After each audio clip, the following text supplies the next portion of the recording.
Hello there, right here. Welcome to our live streams. We do these every Wednesday, Friday, Saturday, and Sunday at 2 p.m. Eastern. And this is our Saturday live stream. Typically we work on something new with the snapshots, but we don't have no new snapshot farms. So we're actually working on a farm that is new to 1.20, and that is our Piglin Head Farm. We've been working on this thing for on and off about 5 years, so it's kind of crazy, but it keeps getting put to the side as other priorities take precedence over this crazy farm. Because I just don't know how many people actually build it. But it's definitely one that needs to be updated. Part of my farm everything spreadsheet. Let me add that to pin message. Oh yeah, welcome in. We got Nada here, one of our stream moderators, helping out in the chat.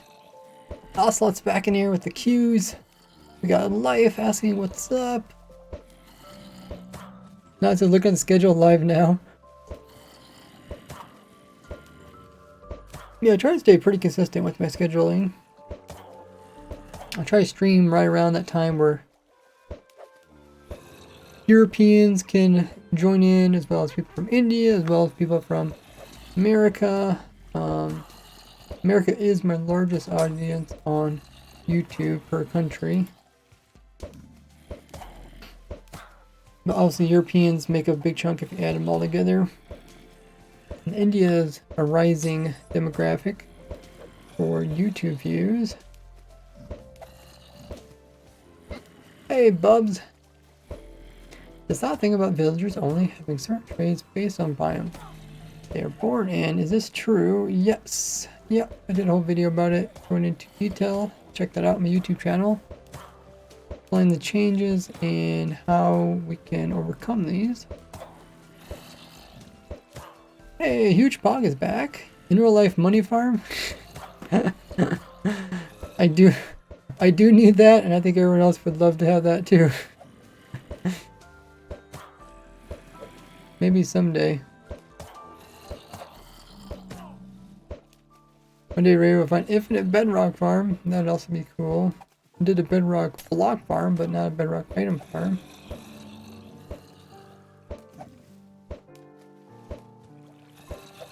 Brains in the chat. How goes it? Welcome back. I do remember you. Thanks everybody's hitting the follow button. Hulkman Bluff. Thanks for the biddies there. Huge bog. If a infinite money farm one. I mean, it kind of exists if you have enough money in the markets. Supposed to get like a 7% return every year. So I think you need like 800,000 to live off your income, your interest. Someone said India. Yeah, they're actually a big part of my YouTube views, country-wise.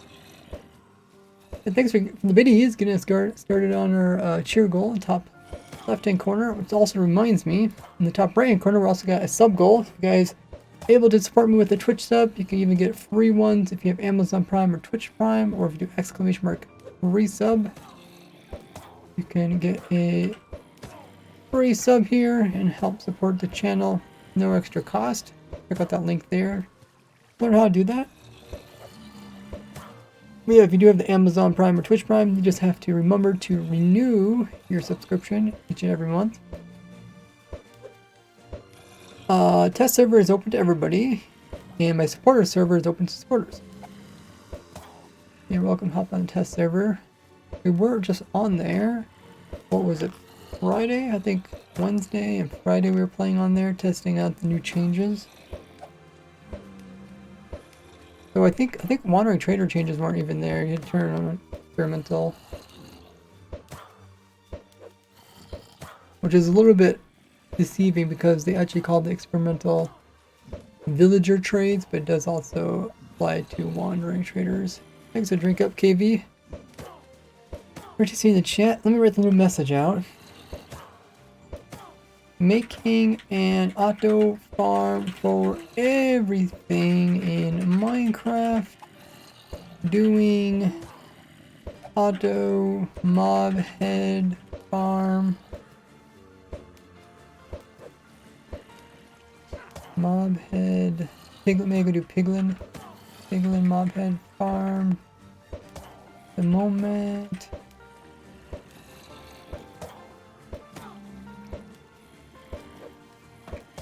Farm for red sheep. Moment. Picking getting timings perfected. Perfect is the word, right? Perfected. Okay. That way if anybody asks what we're doing on the stream, we'll have it in for them. Ugh. Okay. So I got that wrote up. So all I have to do is write up a little message on YouTube and let's post this and we will get going today. Been trying to do longer streams, which means I'm gonna have to talk less and remember to take breathers.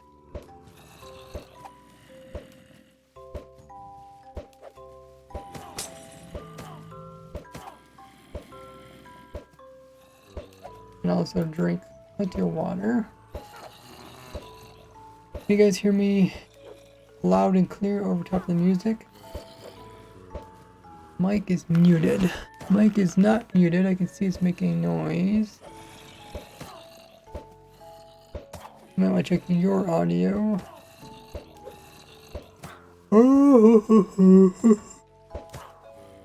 Okay, I think we're ready to go.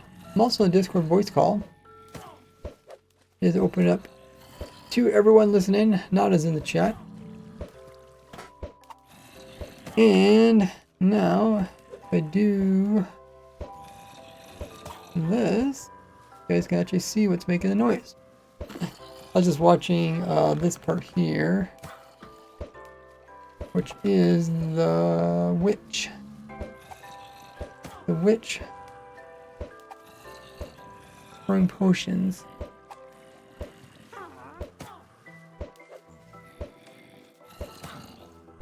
So last stream we tried to make more consistent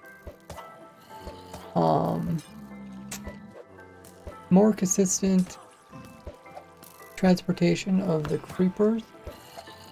So we wanted the creepers to like consistently end up down there. We did get creepers to be kind of consistent, but then what happened is we ended up making it so that the secondary mob, which is mob we have to blow up to get their heads, that one turns out wasn't as consistent. So I'll show you guys what it looked like. Whether under.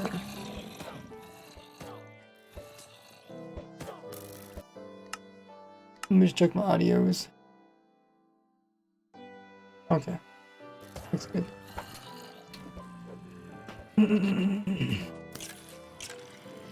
Yeah, the creeper would end up down here.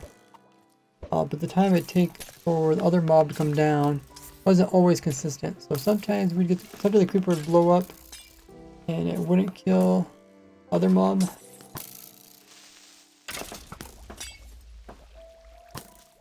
So I was thinking maybe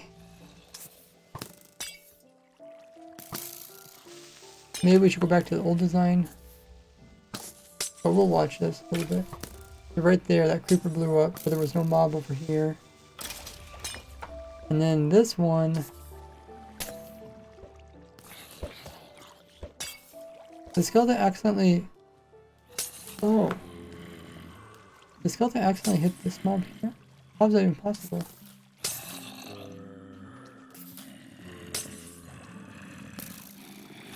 Are they standing between? Huh. Huh.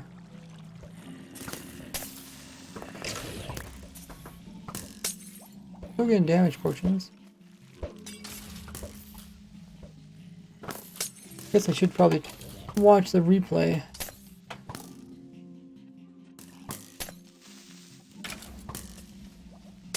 I don't know how that one blew up. How did the skeleton die?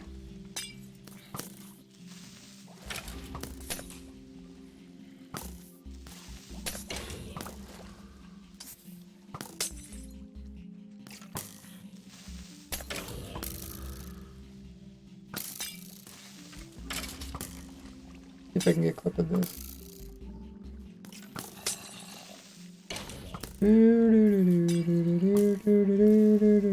Where's the clip button?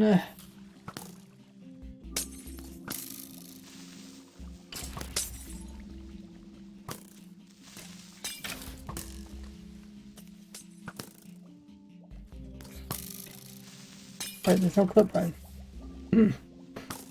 No!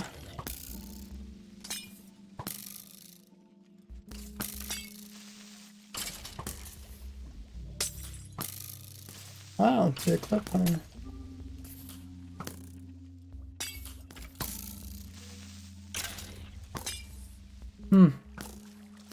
I couldn't really tell what happened to the skeleton. How did the skeleton die? To me, it looked like it shot. Looked like it shot a skeleton or the shot a creeper on this side here. Which is, I don't know if that's even possible.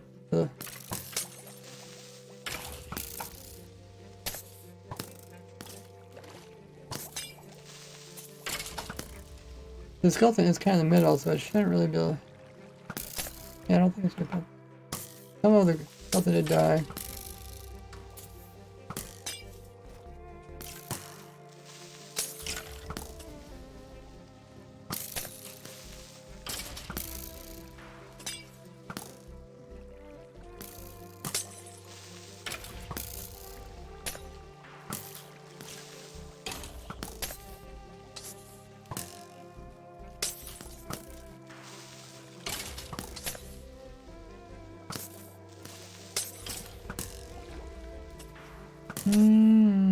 Oh, now I see the clip button.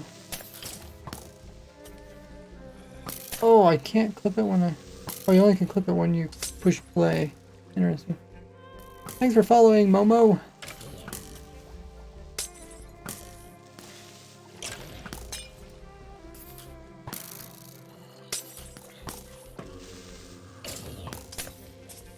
Essentially, we're seeing inconsistencies. So, like, the creeper will sometimes come down. The mob that's supposed to blow up sometimes isn't there, or sometimes there'll be two mobs that are there.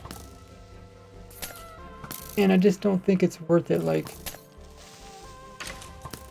if you get too many of these things where the creeper doesn't blow up its own mob,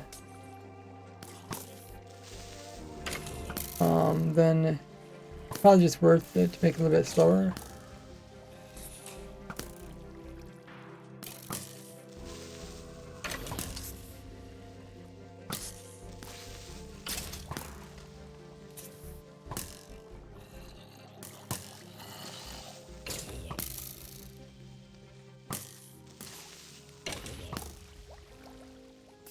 So far it hasn't been too bad. We've seen the skeleton die for some reason.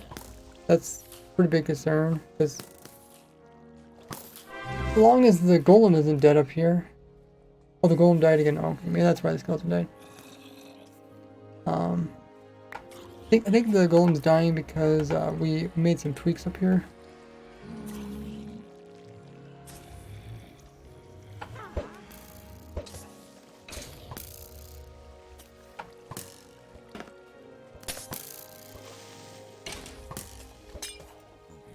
We switched out some of these blocks along here.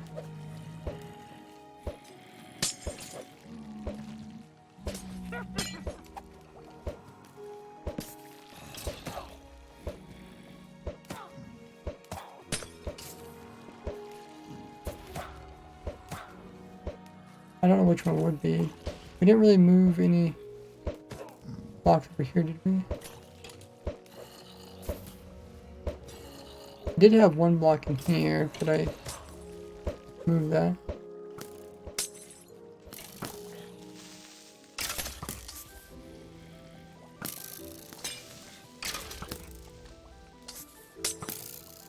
I don't know, I'm just not really satisfied with this.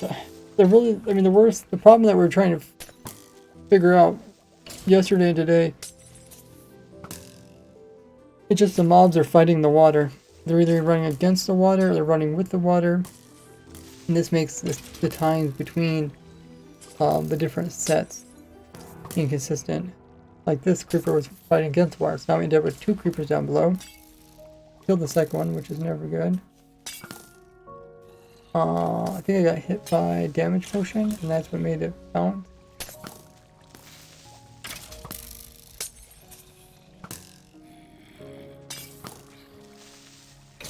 Also, why was it Cooper can't really go diagonally. It is going kind of slow. We did keep a version of our old farm, so we can take a look at that. Oh yeah, you guys checking your followage. And I think there's also one called Watch Time. Momo coming in with... I missed it. Coming in with the sub, tier 1 sub. Thank you so much for that. I really appreciate it. Oh, this skeleton's back further. Oh, maybe we should do that.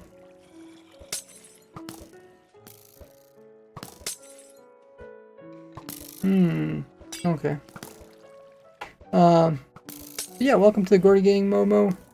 You check out all the perks you get with the link there in the chat.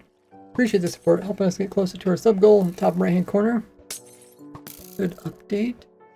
Oh, I think it did update, yeah. Including access to the supporter server. We're doing the Raid Squid challenge. That has been following for over 3 months. Congrats. Huge Pog has been following for 2.5 years. Old timer.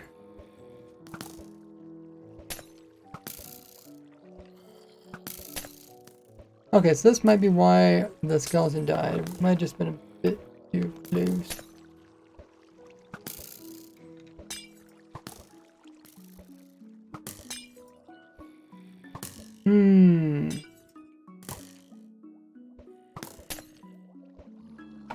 In this one, how do the creepers move in this one? All down. I feel like they go more diagonal than the other one.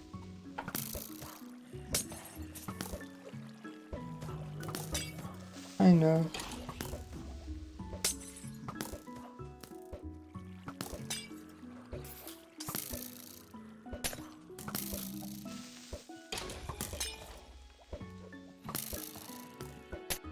Let's see if we can, let's at least move the skeleton back. I'm not quite convinced to give up on this design. This new design here. The skeleton needs to go back by 1.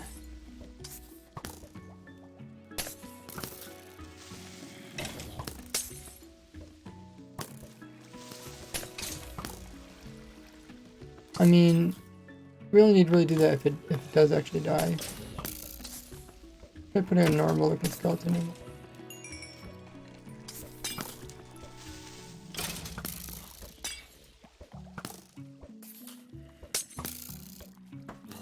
I think I put the skeleton far back because it was dying.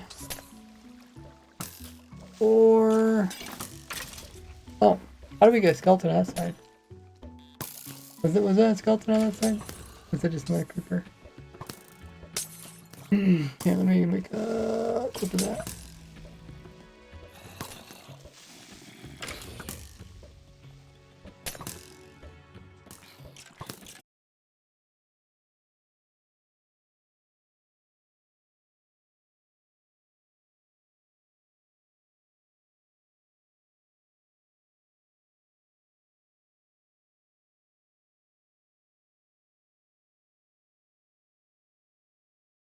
The problem, but it happens when the farm is running and new mobs are coming in. Well, actually, I'm not sure about that. We do got a lot of mobs already in.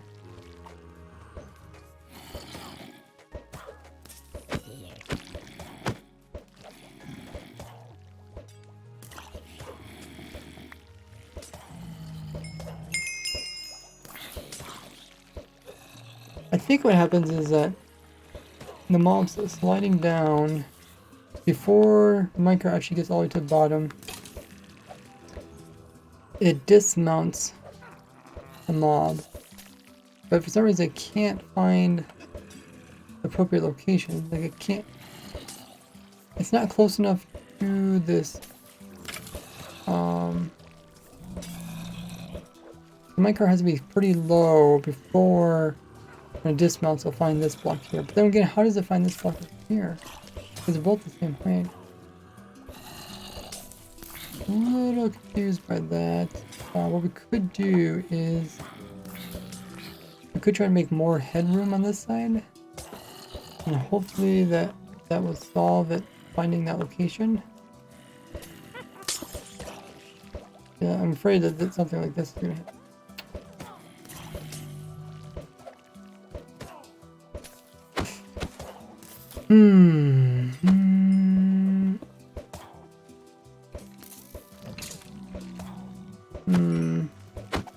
Because I feel like the game needs to think like there. It didn't think I had enough headroom, so I found this spot over here.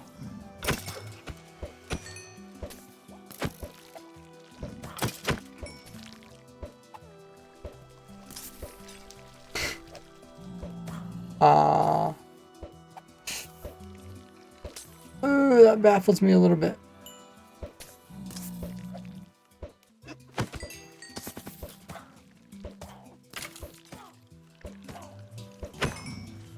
Oh, baffles me a little bit.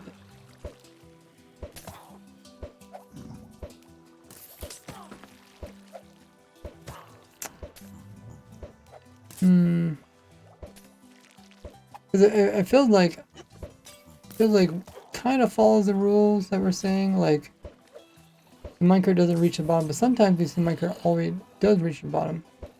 Even though it reaches the bottom, it still puts them in the wrong spot.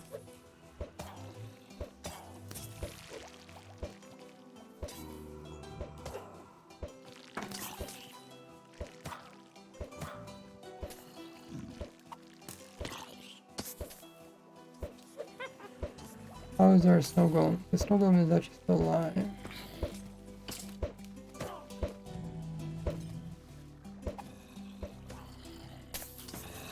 But it appears that the skeleton did die.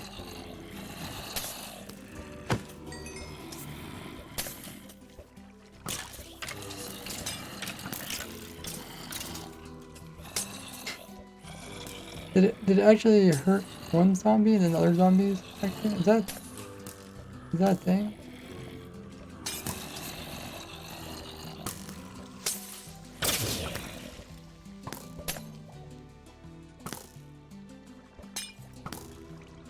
Hey brain, welcome in. We got 2 brains in the chat. I has brain.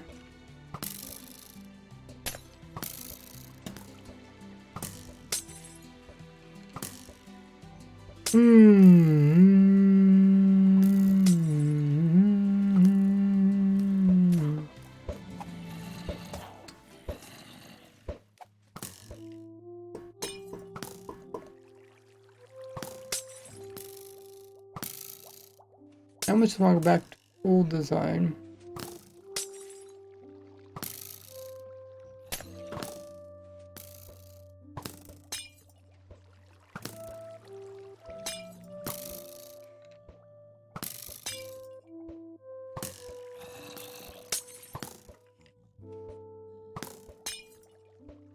Move the skeleton back.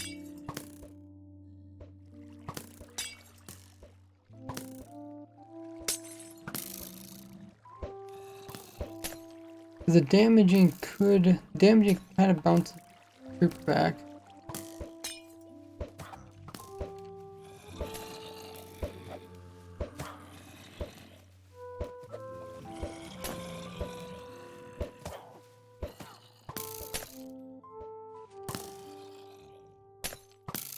So why do we do the diagonal thing? What if we just push it sideways, like over here? Would that be a problem?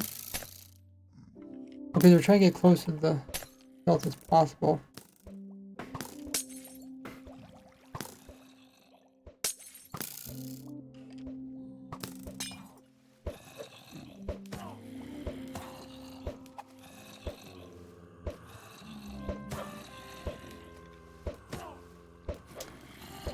ultimate fix would be if we just we could get the creepers to, for both mobs, to not pathfind back.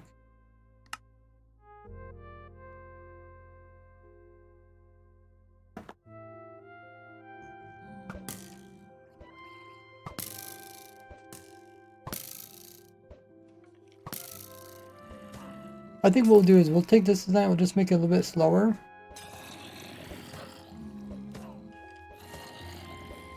And we'll see if it fixes the main issue we have. Actually, first of all, how slow is this? So I was thinking, what we did is we tried to figure out like what is the pretty much ultimate, what is the fastest it could pretty much be without making it complex. So like how long it takes for a creeper to blow up, right? We took in that time, and then I think we also took in like the drop time, and we came up with, I think it was 6 seconds. But let's see what this one counts up. Drops, start, and drop. Okay.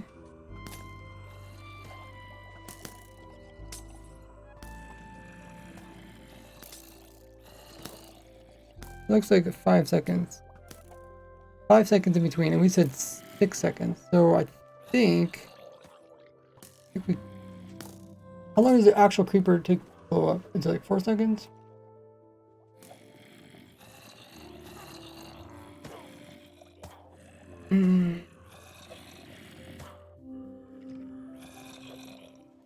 Is it under their fuse?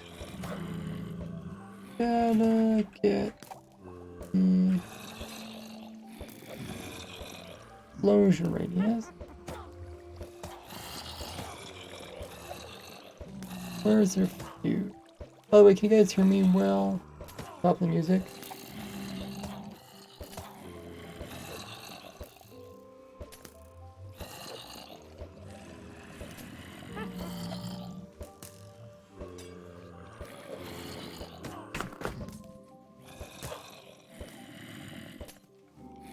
Fuse 30S.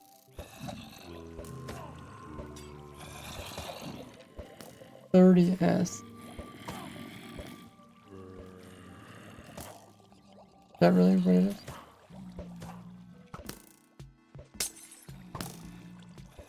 Okay, let's time this.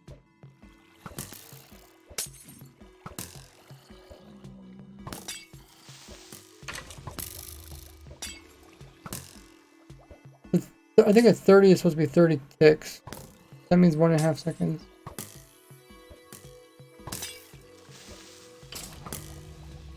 Oh, it looks like that's about what it is. Okay, so the creeper jet should blow up really fast. I wonder what was the delay? Was it maybe just the time it takes the creeper to fall and get over there? Because I mean, ultimately, if creepers could blow up every, I mean, we can just put another creeper here, right?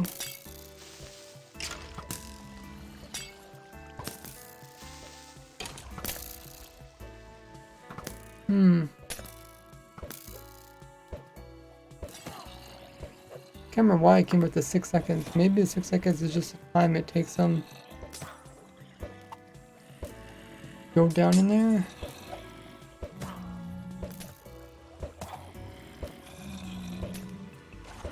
Because like I think what we did, we just kept making the timing closer and closer. But ultimately we want the other creeper to be up here when the other one blows up. So if one creeper is gonna blow up down there. Like if it's up here, it doesn't take any damage.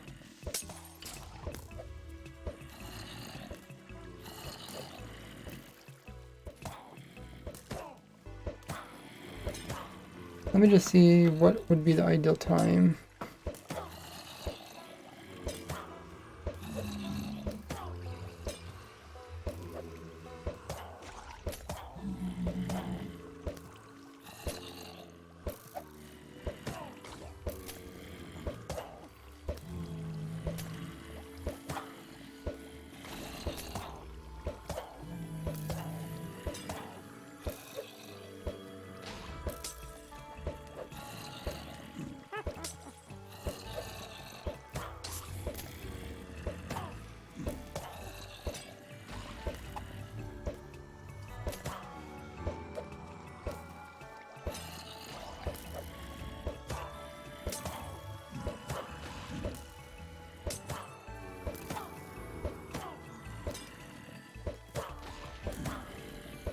Okay.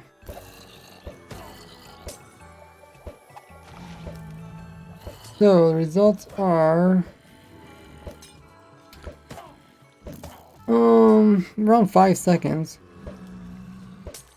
The 5 seconds is just the time it takes the creeper to kind of fall down this tube and get lined up and then blow up. So 5 seconds, but it looks like some of the longer times are 6 seconds, or close to 6 seconds. So I think that's how I got 6 seconds. Just the time it really takes the creeper to get down into the killing chamber. In our clock, we said was 5 seconds, so let's just set it to 6 seconds. And then that might solve some of our issues. I kept thinking that we could just get better timings with the creepers, but it just seems like the creepers walking away, walking against the water, is just so inconsistent that I think we should just make a slower clock.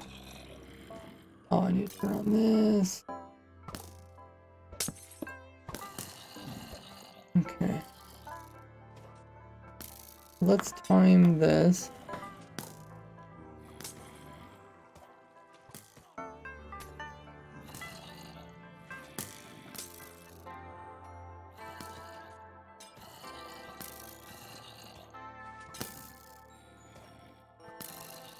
We're just timing every time it falls.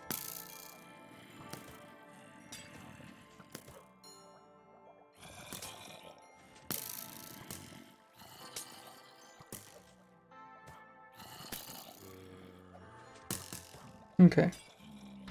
So, so looks like that's about 7 or 6.5 seconds. Let's speed it up a little bit.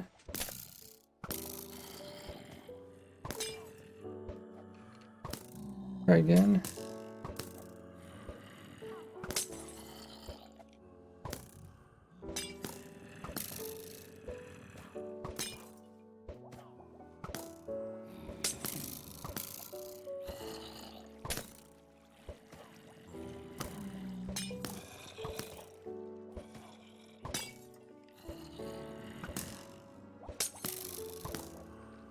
Okay, those look pretty good. Right around 6 seconds. Okay. So now, hopefully that will fix some of our problems. This is our old design. Problem was the creeper was like fighting this water, so it'd get there slowly, and maybe the next creeper would be running really fast down this, and we get 2 creepers down here. We tried to fix that by making the creeper walking distance shorter, but that means we had to make this walking distance longer, and ultimately it caused the other mobs to be inconsistent. Oh, I got over 5 hours right there. Rain. 2 hours ago.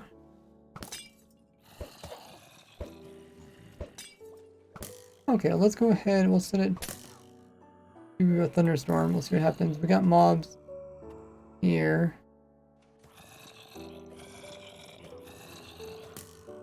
Thunder, thunder.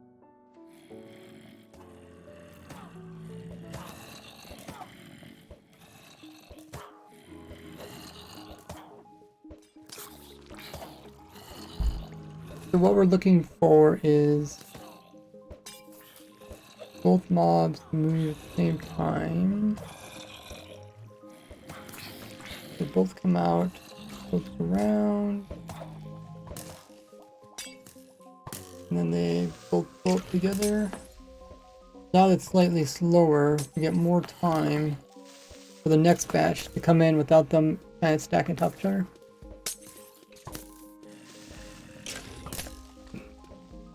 I always knew this would be like the ultimate fix for this problem, but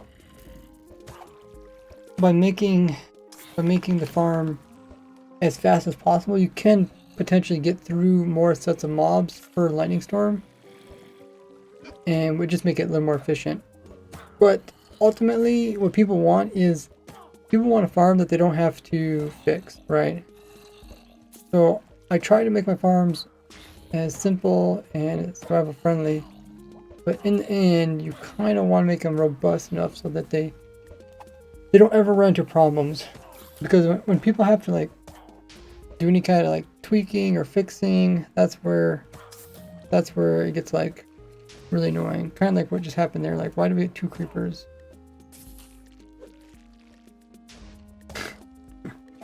No, bad. Let me pull up a clip.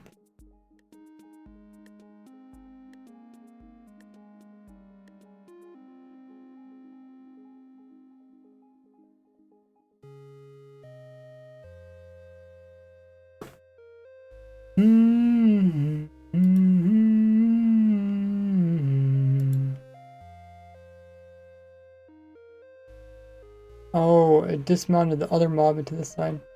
Why are we getting that? That is so strange.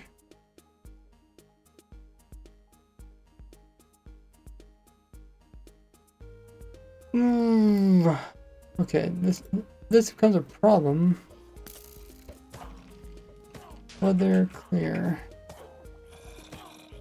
What's happening is this mob on this side is actually getting dismounted and placed over here. We thought we resolved this problem by making the height the same. So this height is the same as this one. So when they dismount, it should find this corner one before it finds this location. But if for some reason it thinks this one's not a valid location, it'll move to the next one. The question is, why is it not finding this location? This one should take priority.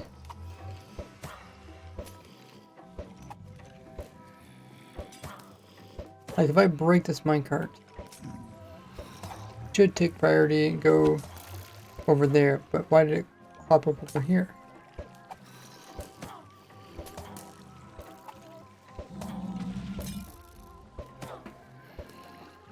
Is it because it got moved?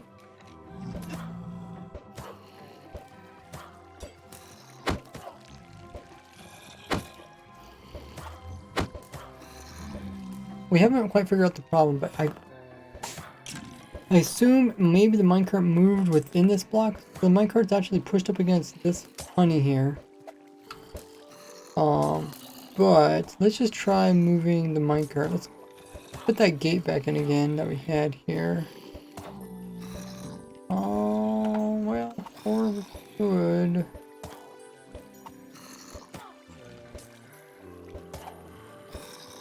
How can we do this? We need to place a block in that's powered. Might as well place in that, and then we place a gate up against this. I think they added this in. What was it? It was like 1.14 or something. I remember when they added it, that was such a big deal. Maybe it was 1.13. They did a lot of block things from there. 9 over 2 hours. Oh yeah, what does that come to? Well, 6%. I really need to try my phone. Oh, okay. Okay, so let's get rid of these mobs. Remove this one. Okay, for some reason it got placed over there. Remove this one, got placed over there. Got placed over there. So the question is why they get replaced over there. So that creeper. And did these get bumped? We get I mean we could make solid honey all the way up. But just a lot easier to use walls. And if everything goes well, we shouldn't have to. So let's should we put a wall here too? I guess we do have a wall here. Let's close the, I think there's a gate in there. We remove this part.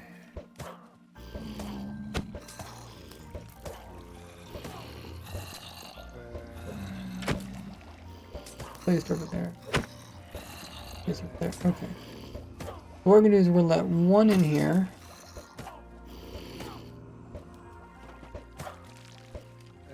And this is a baby. Let's just see where the baby goes. The baby went there. That's fine. And another baby, but this time let's move the cart. So the cart is currently... I mean, we can actually spectate the cart. Are we spectating the cart, baby? We can spectate the cart. Cart is 0.4, 0.5. So it is off-centered against this honey.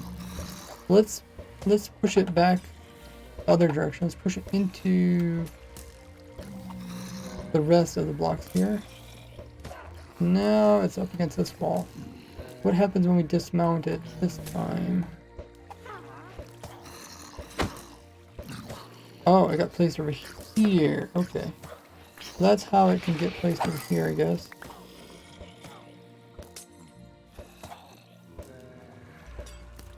So, once in a while we did see a baby end up here. That makes sense. Let's try a different mob. Oh, we got another baby. Okay. I guess the other day we put a bunch of babies in there and now they're finally coming through. So let's try it with this mob. Let's try to push this mob over there and then let's dismount it. Oh, it ends up over there. I wonder where that is, because we do that test and we said when you get dismounted you ended up going that direction first, I thought. That means every time we see a mob that ends up going over there, that means the cart got bumped. The question is, like, how did the cart get bumped? I don't think it was me bumping it.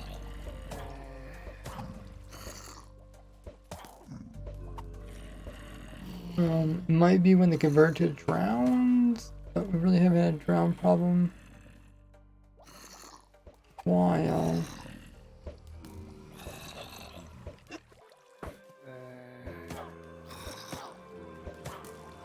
Thing is, I can make the farm very cheap,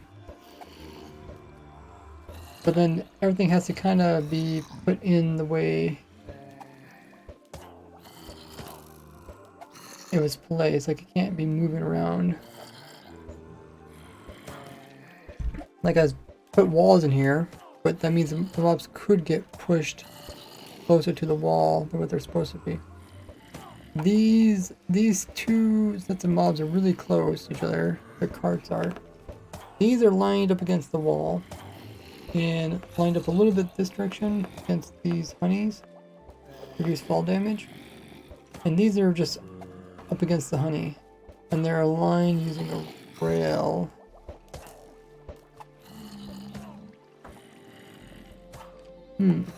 Guess we can do our little experiment over here again.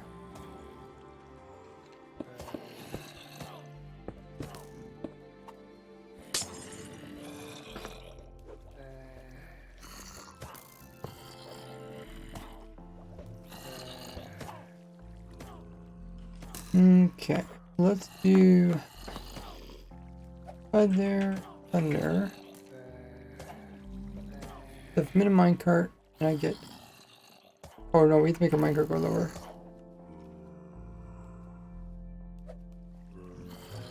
I'm not within range of it.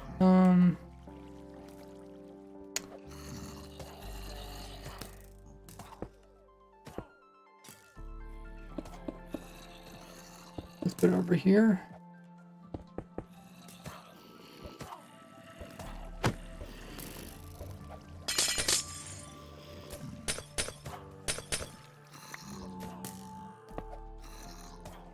We're in the minecart. We get dismounted. We end up here. But for these mobs, this makes sense. They get dismounted to the left. But for the other ones, you can't dismount to the left because there's a block there. Then if we block this, we get dismounted over here. For these, they can't get dismounted over here. Maybe we should make it so they can get dismounted over here. Actually, that might be the smartest thing that we can do. Because if they can't dismount over there, then what happens?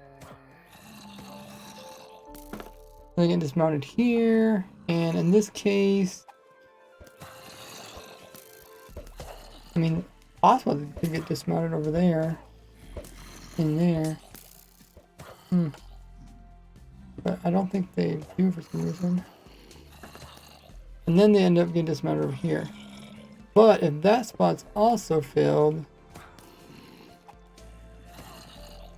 then I think they end up with the creepers. Yeah, so this would be considered the creeper spot. Over here.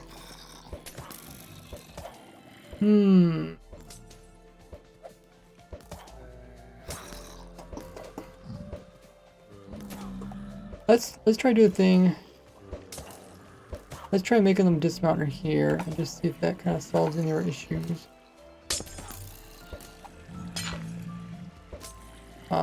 Oh, we can't really place blocks above it too.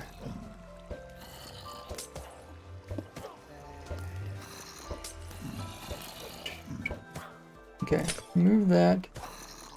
Kill this water. Place that. Place it there. And this should be okay. Let's see how this works.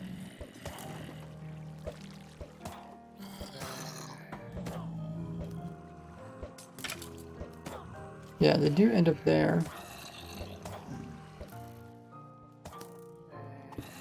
Would be similar to this, I think.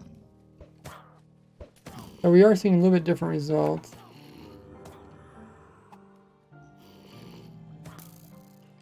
Yeah. It's not that we even have creepers from here go over to there.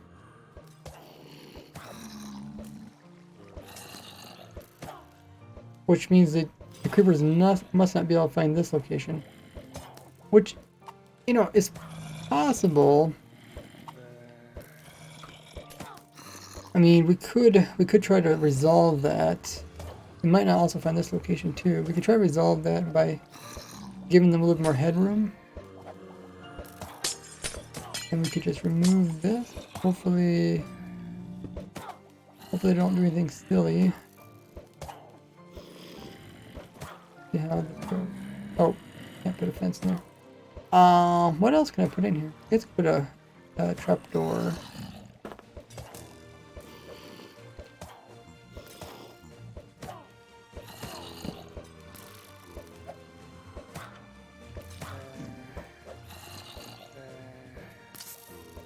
Okay.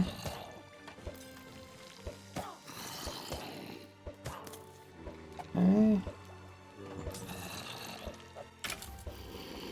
That one go here. They shouldn't really bump into the minecart that's here or anything like that. This is on and off switch. If we have to, we can move this on and off switch a little bit higher. So let's just throw that there. Let's remove these and let's just see what happens. The thing is, it happens like so rarely. I can't really understand why it happens.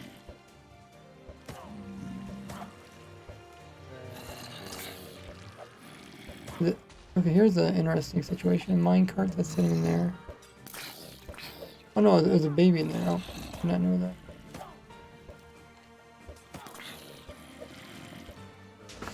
Slowing it down really helped. I really like it. I'm on a Steam controller. Welcome in, Afro.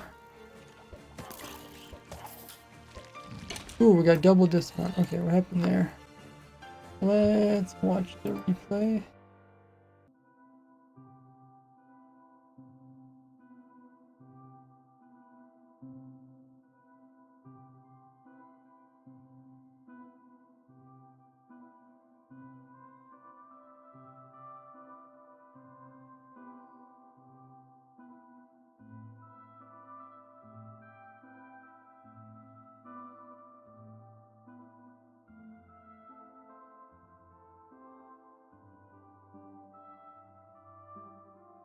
Oh, so it's next one, I guess.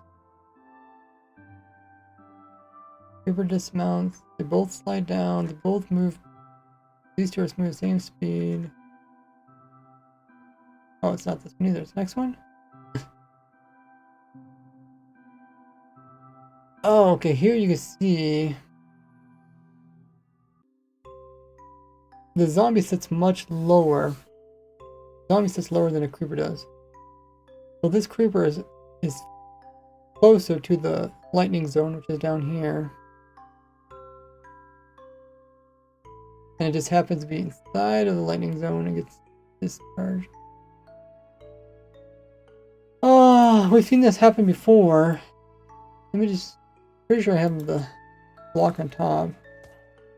I have this block here. It's supposed to try to make lightning more consistent. Is the zombie shorter than the skeleton in this case? I'm pretty sure zombies should be taller.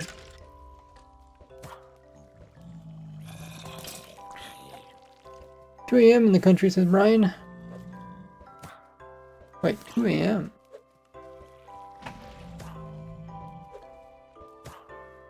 Huh. Well. Would that be Australia? I don't really have an Australia time zone on my computer. I have Stockholm and also India. I can never remember how far off they are.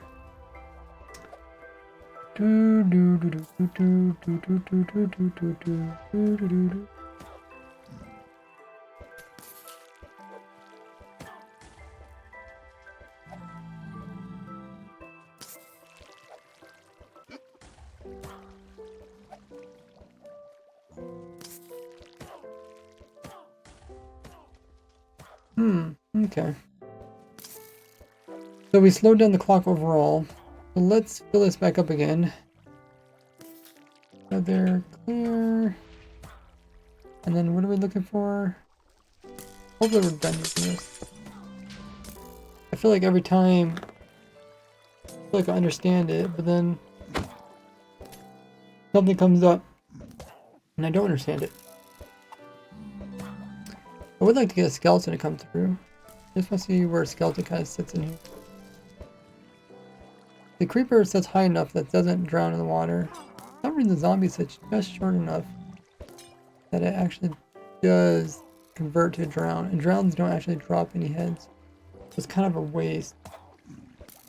We're trying to avoid waste. I mean, we're kind of the part in the farm where everything works. We're just trying to avoid any, we're trying to like go after any little things or changes.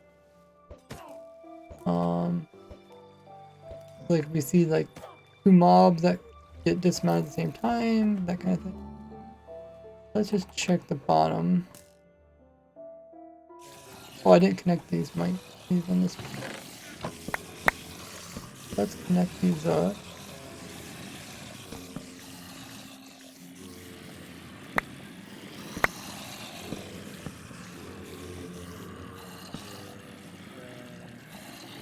I just click here, they connect. There we go. Alright. And was there anything else that we changed in the world? I think I just made changes kind of right before we started, or made a save right before we moved the stuff over. I don't feel like the moving actually helped us much.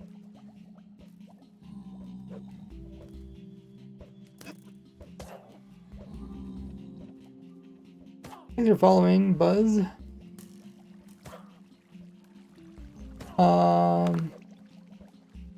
Bratworth says it's a mob hit farm. Yeah, check the pin message. This is a zombie. Let me just get rid. I guess we could watch the zombie convert. That's empty. No, that was a baby in there. I don't know what was. Why,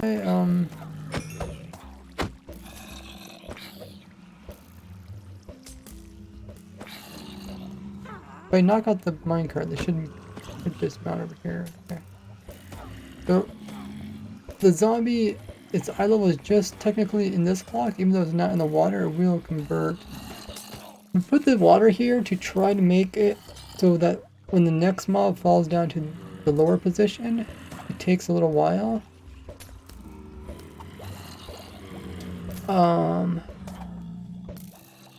That way they don't get double struck by lightning.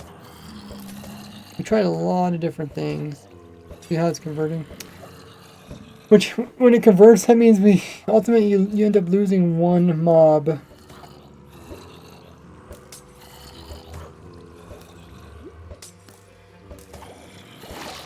Hey Vic. You lose one mob here, which isn't that big a deal. What you could do, I designed this so that it's tall enough that we should be able to hold in around 80 mobs. What you do is you fill this whole thing out with 80 mobs. And then this is pretty much as much as you can go because this is the top of the world. And I think we did the math and we figured 80 mobs is how fast the machine can go through during a typical thunderstorm. There's not really a reason to store more, but what we could do, instead of having 80 mobs, we can have like 81 mobs. And that way we can have an extra one. I mean, I don't know if the 80 mobs will fit in here or not. I mean, I think we just did some rough estimate. We never actually did fill this whole thing up. I think we should try that. But let's just dismount a couple of these. Watch where they go. Is this a skeleton? Yeah, that's a golden. So they're all doing pretty good. Where's the next skeleton? Wait, I'm not using command. These are just a lot of zombies. We got any skeletons? Oh, we got one way here. Just want to see if the zombie will be in the water. Not that zombies do anything special in water. I'm just curious how they fit compared to the zombies versus skeletons. Okay, here's a skeleton. Yeah, looks like it sits exactly the same as a zombie. Its eye level is just technically in the same block. So undead mobs normally, normally can't drown. Well, except for zombies they can convert. Hey, Bolter! Warlock slaps so they don't. Burn to drown. Yeah, see, the problem is, Brett. The mob has to be touching this block here in order for lightning to be close enough to destroy the minecart. If the minecart is on top of a block, even if it's on top of like this last block, it won't be close enough for lightning to destroy it. And we're using the lightning to actually dismount the mobs. Kind of a 2-in-1 whammer thing. Even more like 3-in-1 because we also convert large creepers. Otherwise, I would do that. What it could do is move everything down by 1, but then we run into other problems. Which is, this one will get kicked out by lightning, but the next mob will move down so quickly that he will also get kicked out by lightning. And we still have this problem, despite putting in this honey to make him fall slow, and despite putting in water, because water plus honey actually makes him go slower than just honey on its own. And that's why we have the water there. We tried a lot of different things.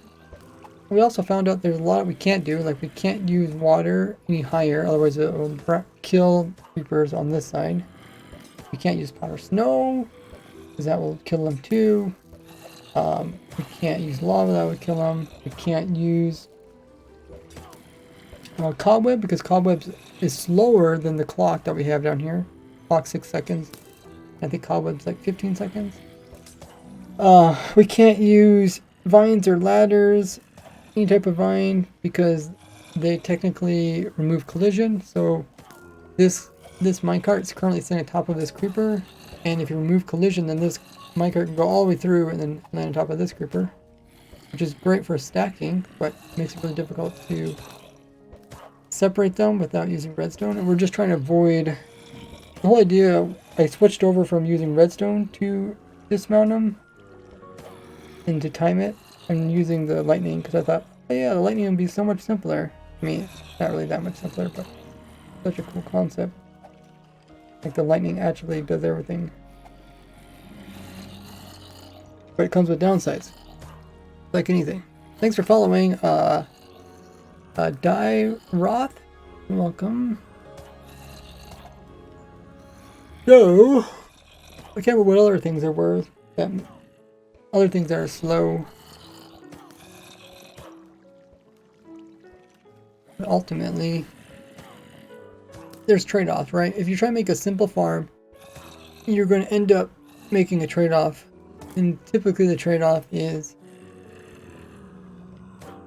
you have to really be... You have to do stuff a certain way, very precisely. Otherwise you'll see some weird results. Hey, Bork!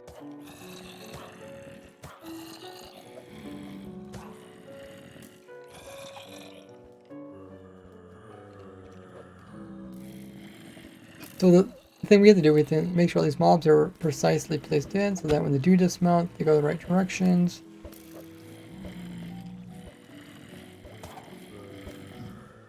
Other things. So, speaking of that, actually looks like the farm's working pretty good. I turned off the command block, so these are all natural spawns, meaning that the mob farm underneath is working decently. It still needs, I don't know if you can see those little markers there, but this row typically goes up to there, and this row would typically go up to there. Actually, in reality, they would go all the way to the top.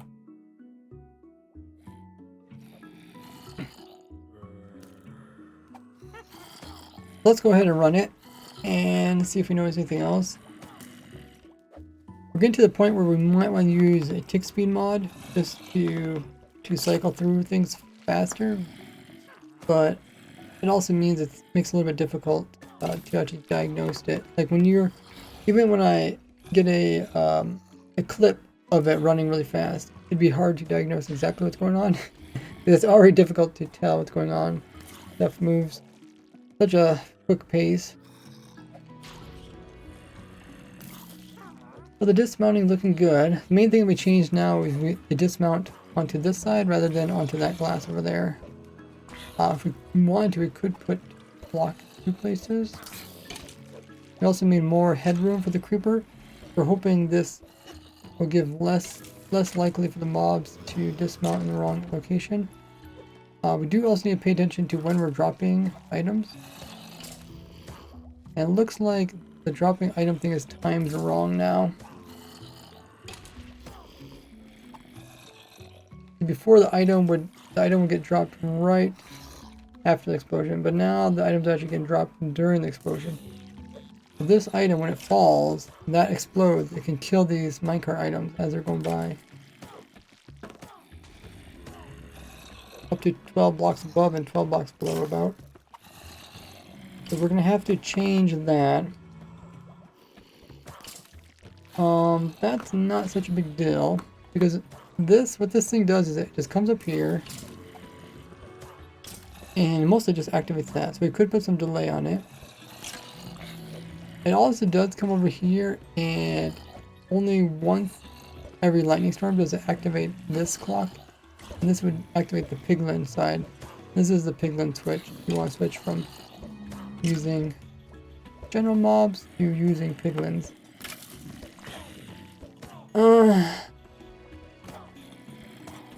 Yeah, it's a charge creeper farm, but it's also a mob head farm. Which reminds me, check on the chest. We might need to clear it out. Okay, we got a couple of music discs. We're hoping to not get music discs, because music discs just means that we end up wasting creepers. We really shouldn't be getting... There's really no reason why we should get music discs. Because even if this skeleton would hit this creeper twice, I don't think it can kill it. We did some testing on how much health they have. That creeper is really going slow. Even though that creeper is going slow, the next creeper never even caught up, which is thanks to our slowing the clock down.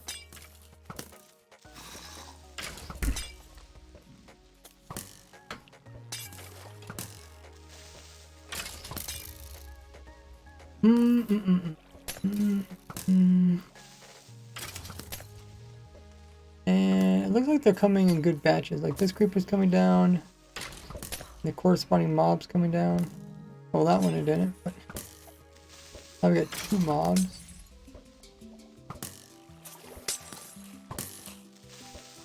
Oh, I think that creeper died from the damage potion.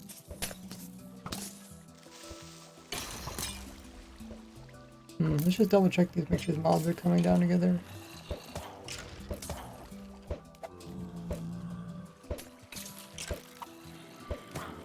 Kind of like bouncing in the water. I don't know if bouncing in the water is good, because it might stop them from like actually fighting, like trying to walk back into the water. Because like they can't really pathfind against the water when they're up in the air. I don't think they can. It might be good. So you can see the creeper come one side, the other mobs the other side. They kind of end up down below at the same time. I think it really helped that we slowed it down by another second. Even though they were slow, that one still managed to continue without any problems. On this side we didn't get a creeper. Maybe it was empty minecart or something? Not sure. Almost out of creepers. Down here, I don't know if there's anything I really want to change about this. Seems to be working pretty good.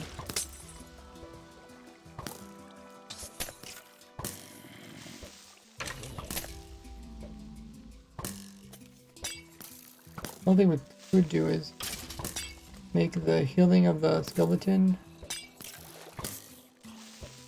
maybe a little bit further. Maybe drop potions over here.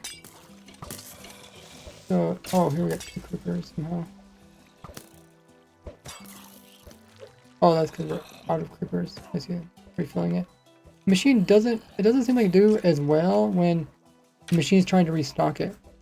I think the problem here is that like a new mob could be coming in. New mob could actually still be falling as the lightning strikes, and then therefore it dismounts. Like it could be falling like that, and then it dismounts mid falling. I don't know how that's really possible because it's such a small margin. Because essentially, if the creeper lands at the top of the block, it can't get lightning struck. If it lands just 1 pixel lower on this path block, then it can get lightning. There's such a small margin, but we've seen it before. And then I'll dismount and end up in the wrong location. I'm afraid the same thing will happen over on this side. I think maybe we might want to move this up by 1 and then put like a slab in there or something.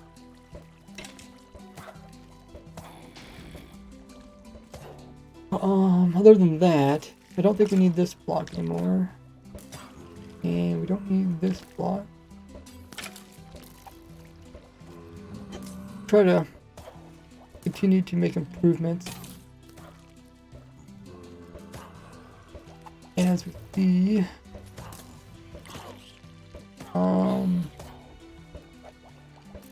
what else?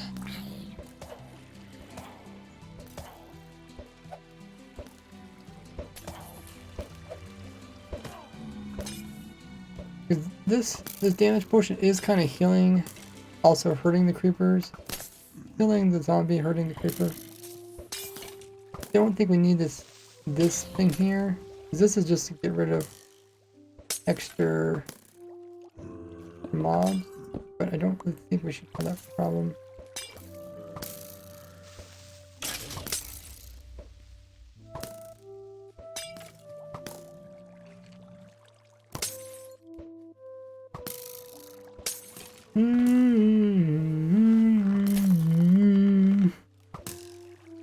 We moved the healing station. Moved it over here. I just don't want it to accidentally hurt this creeper, because it could lower its health. Probably wouldn't lower it by much because it's so far away. But it also can make it knock back, in which case it probably wouldn't be close enough to the skeleton to actually get mad and blow up. The other thing, I'm not sure if this is even possible, but you know, when mobs take damage, they have a cooldown. But I think if the next damage is bigger than the previous damage, then they will accept it over top of the cooldown.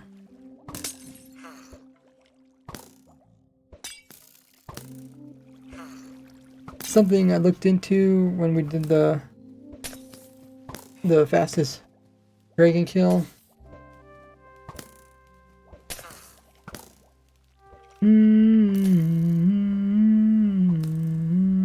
I think we're out of creepers.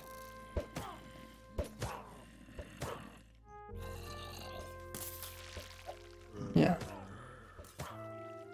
So this is just natural mob spawns. I'm not actually using any commands. But let's put the command block over here and let's try to get some more creepers.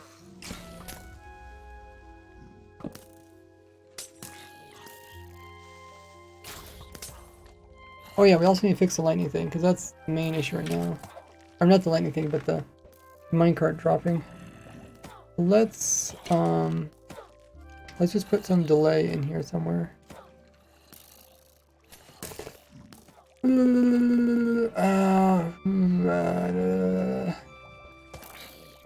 Okay, let's maybe hold up.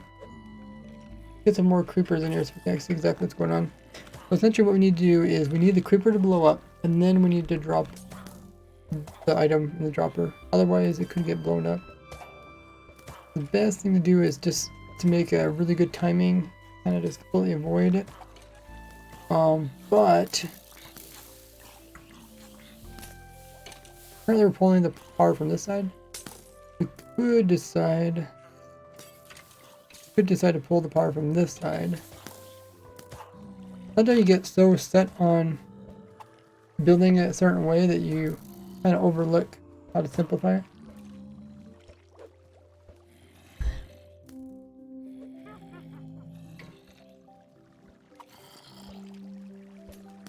Okay, so we'll let this pile up with creepers.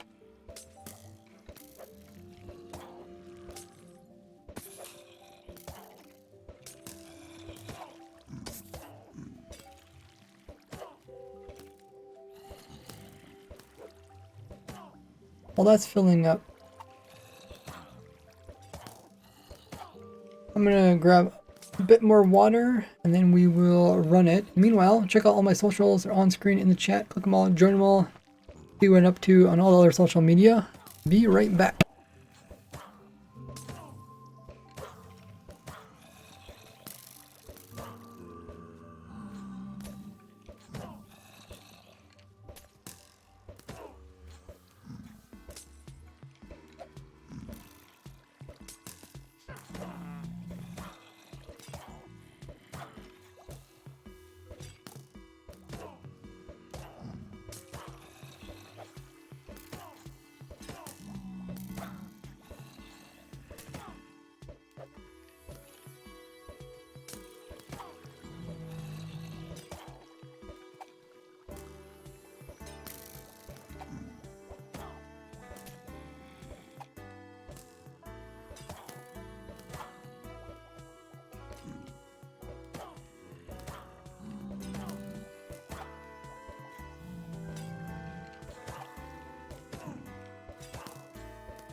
Alrighty. Grab some more water. Oh, if you guys haven't seen the farm everything document, pretty cool how we're keeping track of all the different farms we're automating.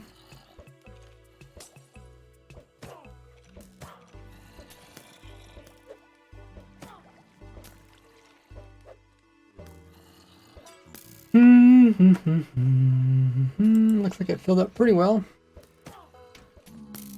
So, what we're going to be watching is when the minecart dropped out from here and how it's associated with the exploding creeper. Weather... Thunder.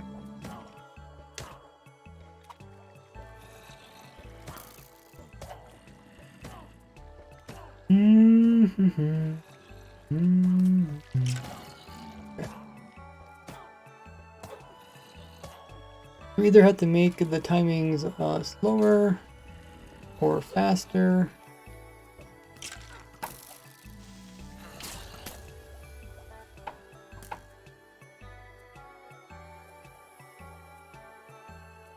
That's what we'll try to figure out.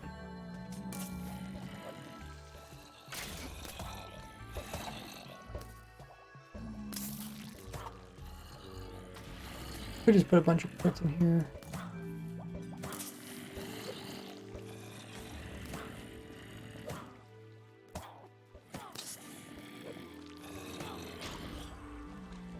So it seems the cart, why is my foot controller doing that? Because my foot controller goes wonky.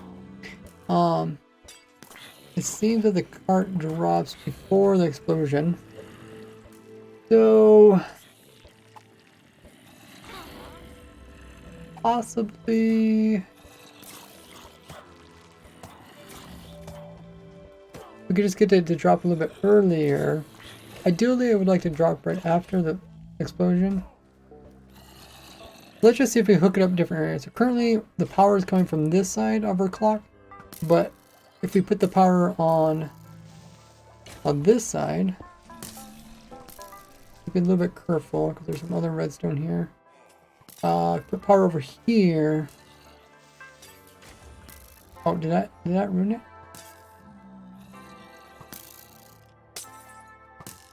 Oh, it's no longer pointing into the... Okay. If we put a block here and then put power over here. Yeah, if we do this. And let's move this over here for now. Tear this down for the time being. Power needs to go up here. I don't think we want to put power here. I think that could actually power it. Not sure. Well, I mean, we can leave it for now. And then let's do this.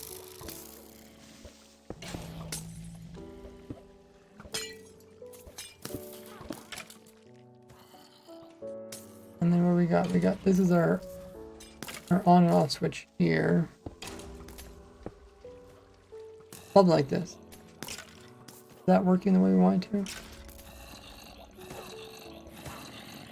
How does this look? Okay, that looks much better. So the creeper blows up. And then it shoots the item out. It's a little bit close. Probably would want it to be, you know, maybe a half second longer before it drops item, just because you get a slow creeper blowing up. Could potentially blow up the item.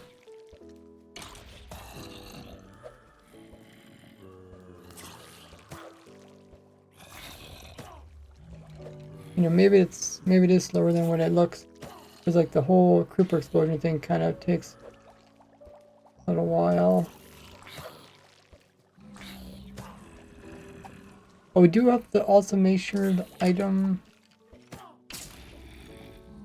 I don't think it's within range of the lightning. But we do gotta make sure the item also doesn't get destroyed by lightning.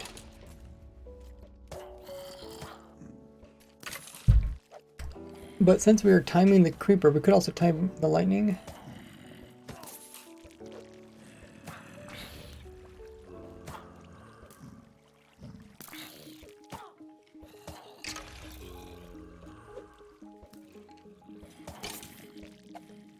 So the reason why we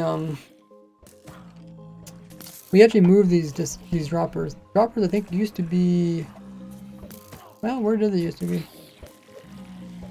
It might have been just pointing straight out this way. We're picking up items here, or we might have been dropping them straight downwards, which probably isn't a smart thing to drop the item straight downwards, because kind of randomness of the dropper could end up getting a little bit of momentum, make it drift, and then it would miss down there.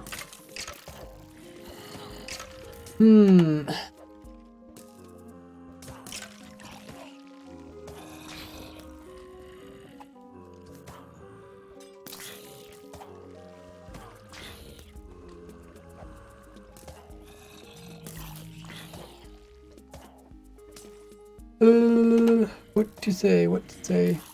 I mean, it looks good. Oh wait, how do we get 2 creepers?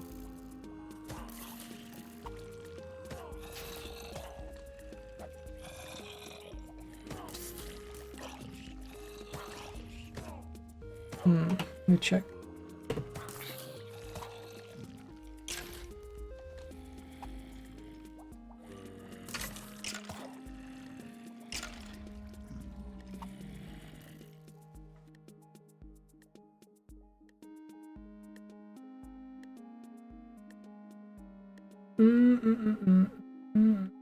Oh, we can't really see what's going on, but we just got 2 creepers there.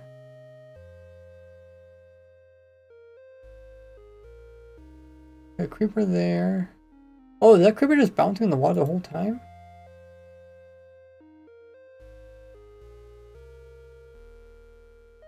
Oh wow. Yeah, what's going on with these creepers?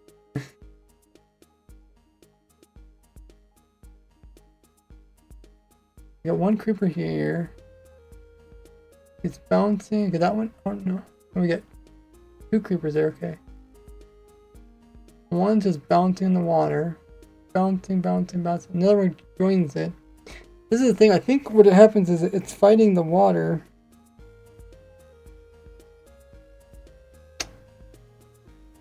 Back to original problem with them fighting the water. It's almost like you have to dismount them, make them fall directly into the filling chamber. Which, you know, possible, but does complicate things a bit. I guess if we really want to stop it bouncing, we could just put slabs here maybe?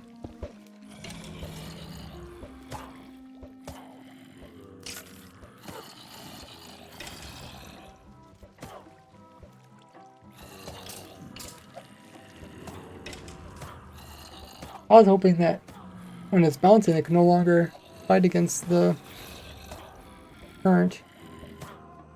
On this side, we can't really do it as much because we have to keep this side open for the piglins. We can't really put an overhead piece on. There was something like a reverse scaffolding, where like you collide with it when you're going upwards, but you don't collide with it going downwards. Scaffolding, you collide with it going downwards, but not upwards. I do like scaffolding that way, it's kind of cool. I do like when they introduce unique blocks. Oh, here we got a minecart. Okay, I handled the empty minecart pretty well. I guess going back to the dropper thing. My question is, can we actually put droppers in a location that's a bit better? And I think the answer is no. I can't really think of a better location for the droppers. I think we used to have them dropping straight down, and then what I did, I just had 1 power source here to power them dropping downwards. But dropping downwards, like I said, isn't that a good idea, because they're not getting aligned. Therefore, they could end up with momentum.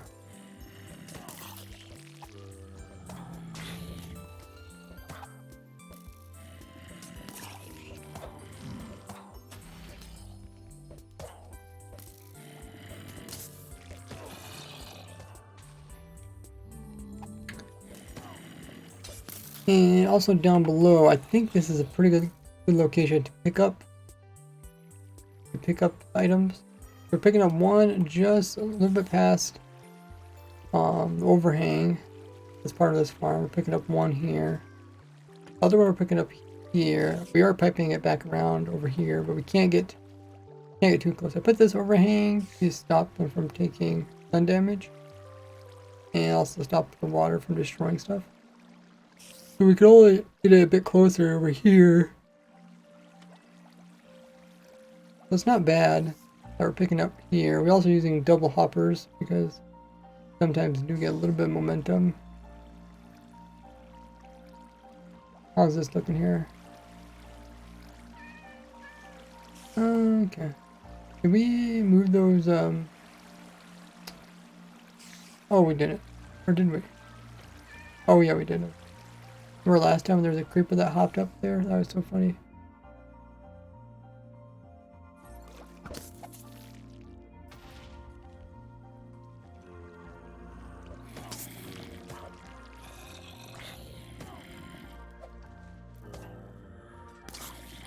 Okay, so back to the dropping item thing. It looks like it's pretty good.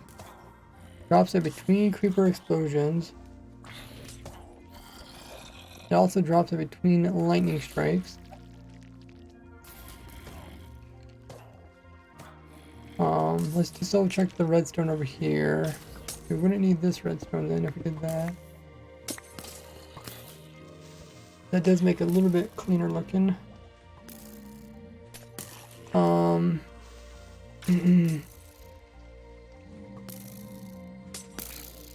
Can't remember if the torch works on this side. No, it doesn't, because then this would power this, and then it would kill this clock. So I think we have to do this.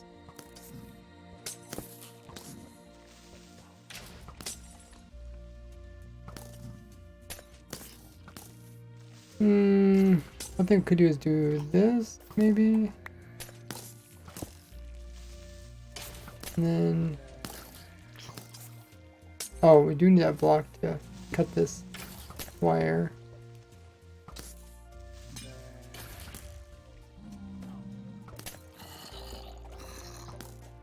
Oh, did that ruin it? Oh, because it's going...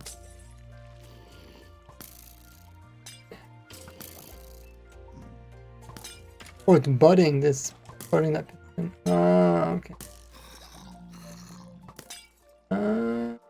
Okay, so then we need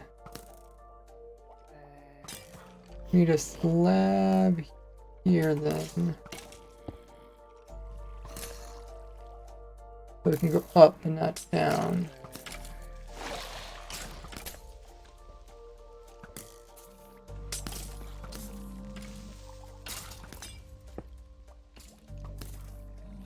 And the wire goes up here.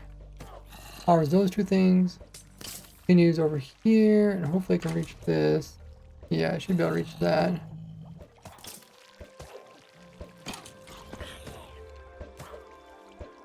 We did try to practice this. This is about the best we can get it.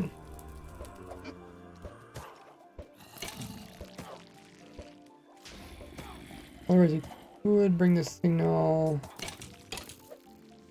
over here and then point into that. Might also work. We did something like this. Oh, I don't think we can get high enough to go there.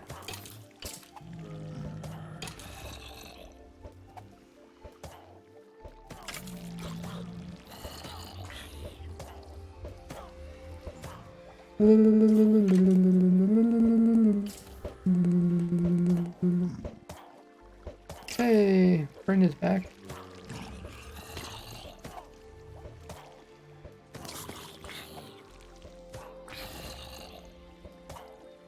If we start it to go over by 1, do this maybe?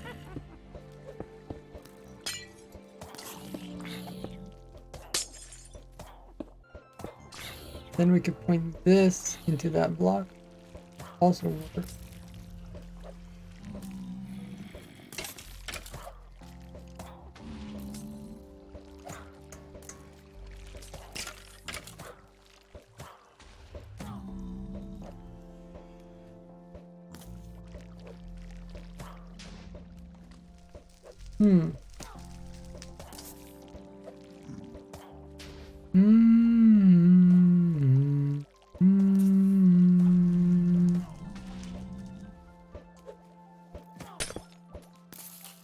try this.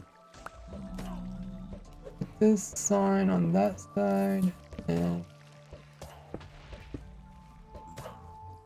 make it down to there. Technically improve this. Or wait, we can actually go further. Do it here.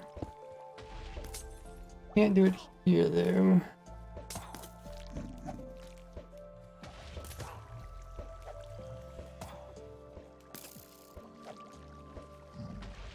Then we can put a solid block here.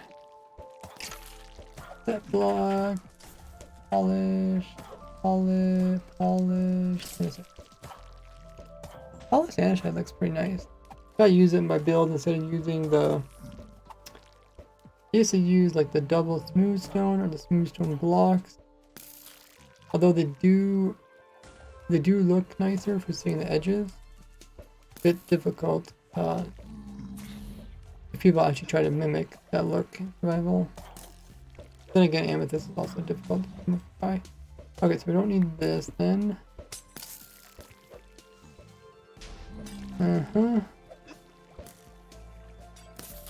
And we don't need this part. That way you don't have to use a target block there, which costs a little bit compared to a stone block. How's the farmer doing? I haven't been paying attention too much.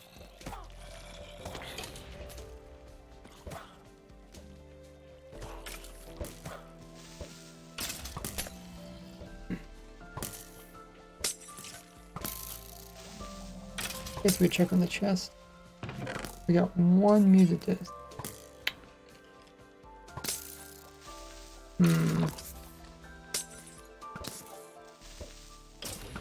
That is kind of weird. Like, how in the world did you get music disc? The only thing I can think is a creeper happens to be falling down this tube, and then this one blows up. It does quite a bit of damage, this one falling down, and then by the time it does get down here, it takes just one hit, dies.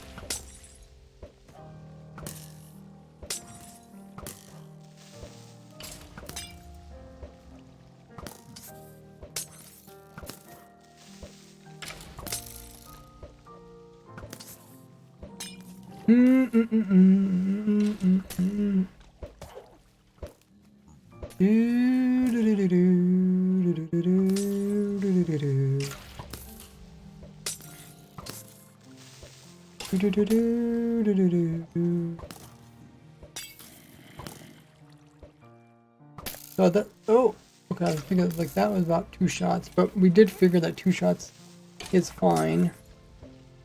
Shouldn't die from 2 shots alone. It has to be from like a creeper explosion or something. Wow. This is natural mob spawns on that side. It's actually doing quite well. Zombified zombie villagers don't provide mob heads, I think we test that right. I guess we'll find out. Coming through pretty soon. We got 23 zombies.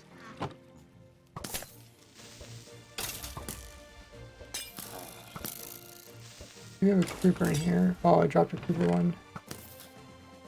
I guess we could just throw one in there and see what happens. Zombie villager.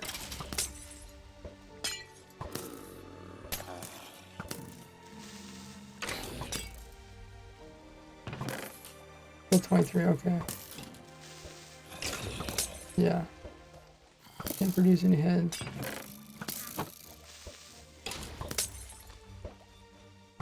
I mean, like, who in the world would need this many mob heads? Get so many of them. I mean, on a server it makes sense. Like, especially people that want to use them for decorations. They are talented to use, they don't want to spam tons of them. Kind of like signs. Okay, we'll watch it.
Everything looks pretty good. I think the only thing I might change is moving the damaging system. Maybe try over here a little bit. Try to get it kind of far away from the other mobs as possible. If we can move it, typically it looks like landing right here.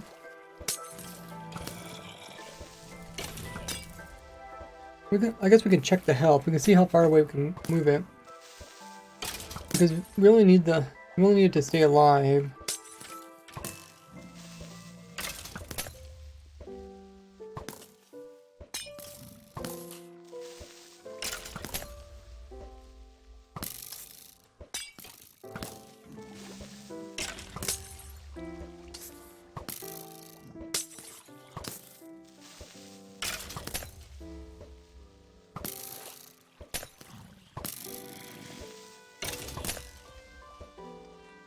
Can't do it right during the explosion. It only drops down 19. So it only drops down 19. That means we could move it back pretty far. Let me just put a skeleton over here.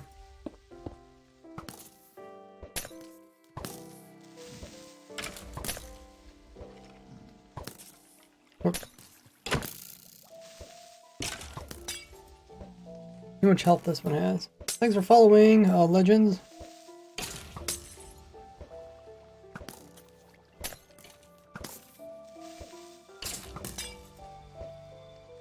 Okay, that's 18 health. 17.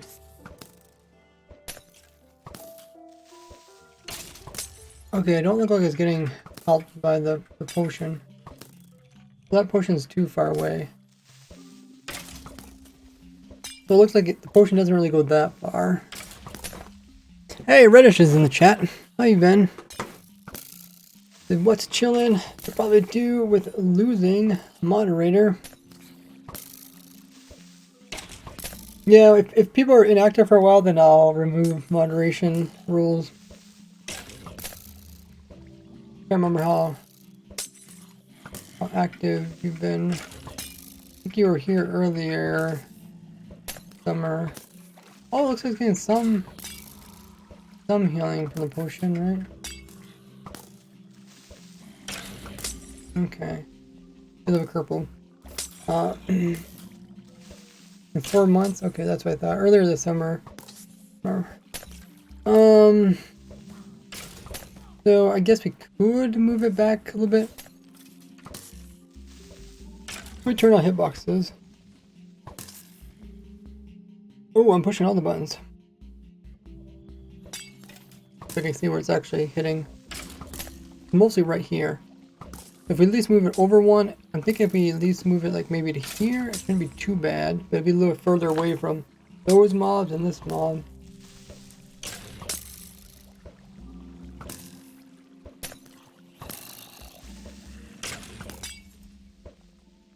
Check pin message there. Fire, welcome in.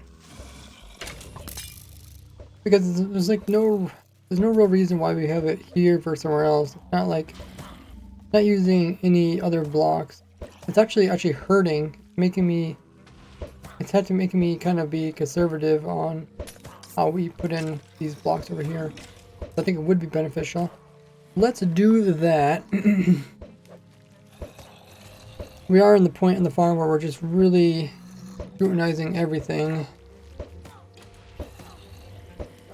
So we'll clone from here to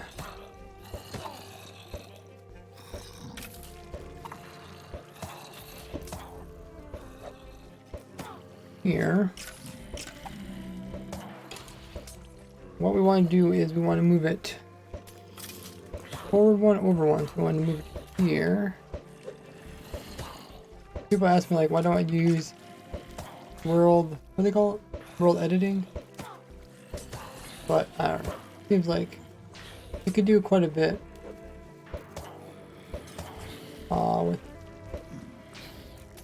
with the clone commands. Yeah, it's only when you're really working with really big farms do I find it really annoying. Typically why I avoid really big farms. Designing really big farms. For two reasons. It gets really annoying. Because whenever you make a small tweak, then you have to, like, it's usually a tileable design, then you have to do it to the whole thing. The other thing is, like, not many people, like, are going to actually go out of their way and build. Did I click the move one? Or did I click the first one? I'm supposed to click the move one. So it would actually just clear this. But yeah, not many people go out of their way to actually build these type of farms. Oh yeah, we also said we're going to put the witch in a minecart. Which, not that big a deal, but let's go ahead and give it a try. I think we did do that in the other world, didn't we? Can we remove these? Yeah, no, okay. Skeleton might die. Meanwhile.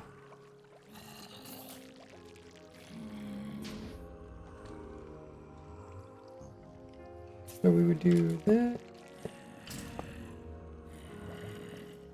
Thanks for the biddy there, huge pog.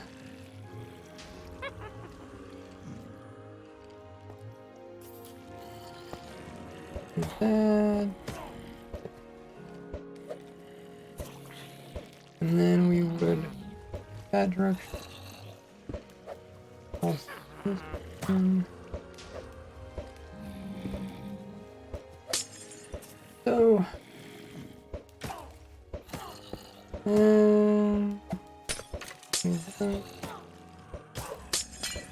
that the skeleton survive? Oh, it did. Okay. Now it's dropping them over here. Let's check out the skeleton, see how it's doing.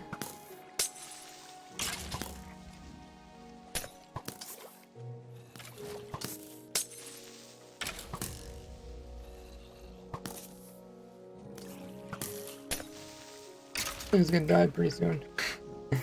Maybe it is too far away. Okay, we'll try a new skeleton. I want one without armor. I said without armor! Oh, I guess it's also missing completely. A couple blocks in. We'd get it a bit closer by making it drop here. Actually, maybe we could do like this. This might be better.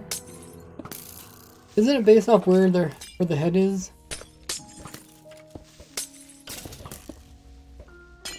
Like, oh, how did it completely miss this? Okay, I guess sometimes it rarely can miss this. Let's see. How is this new skeleton doing? Okay, it dropped 1 health. Back up again. The thing is, like, it has multiple options, or multiple attempts. So notice that the witch, it will drop, what? Let's see, at least 2 times before the creeper loads up. So that's pretty good. There's like 2 attempts to heal back up again. Your face cam is muted. My face cam's not working, guys. Called World Edit. Okay. Yeah. If you're gonna build like more tileable farms, definitely want to get some World Edits. Ares, thank you so much for coming in with the gifted sub, going out to Rewinds. Oh, that's so nice. Really appreciate that, Ares. Wait, the bot? Oh, the muggers, the bot really going out a lot for you. It says get the sub, and it also says subscription. Wow.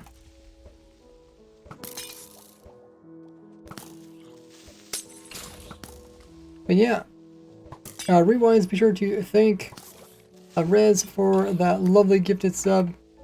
And welcome to the Gordy gang. You guys get tons of perks, even with gifted subs, including access to the sub server. Areas? Is that smart? Areas? Areas, okay. Oh, you're also number 1 on the gifted. I guess you're the first person gifted a sub this month. Controller's muted. My controller looks fine. I think you're the only one muted there. Huge bug. I think your eyeballs are muted, so you can't see what's going on.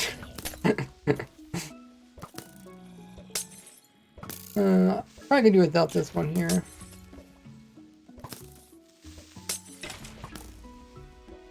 Wonder if we can do without this one too. No. Yeah, I'd probably keep that one. Okay, so now it is farther from... It looks like it still kind of hurt this creeper over here, but probably did minimal amount of damage.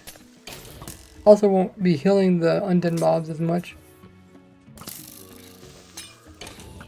And this also means we got farther away. Okay, so I don't need that block. Don't need that block. We could put in some normal blocks here. Right. And the lining thing, is lining thing important? No. I might have did the lining thing just to stop them from fighting the water.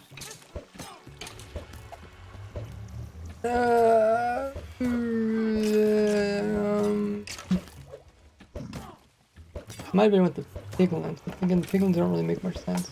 Oh, I gotta put something there though. What do we put there? Handy dandy fence.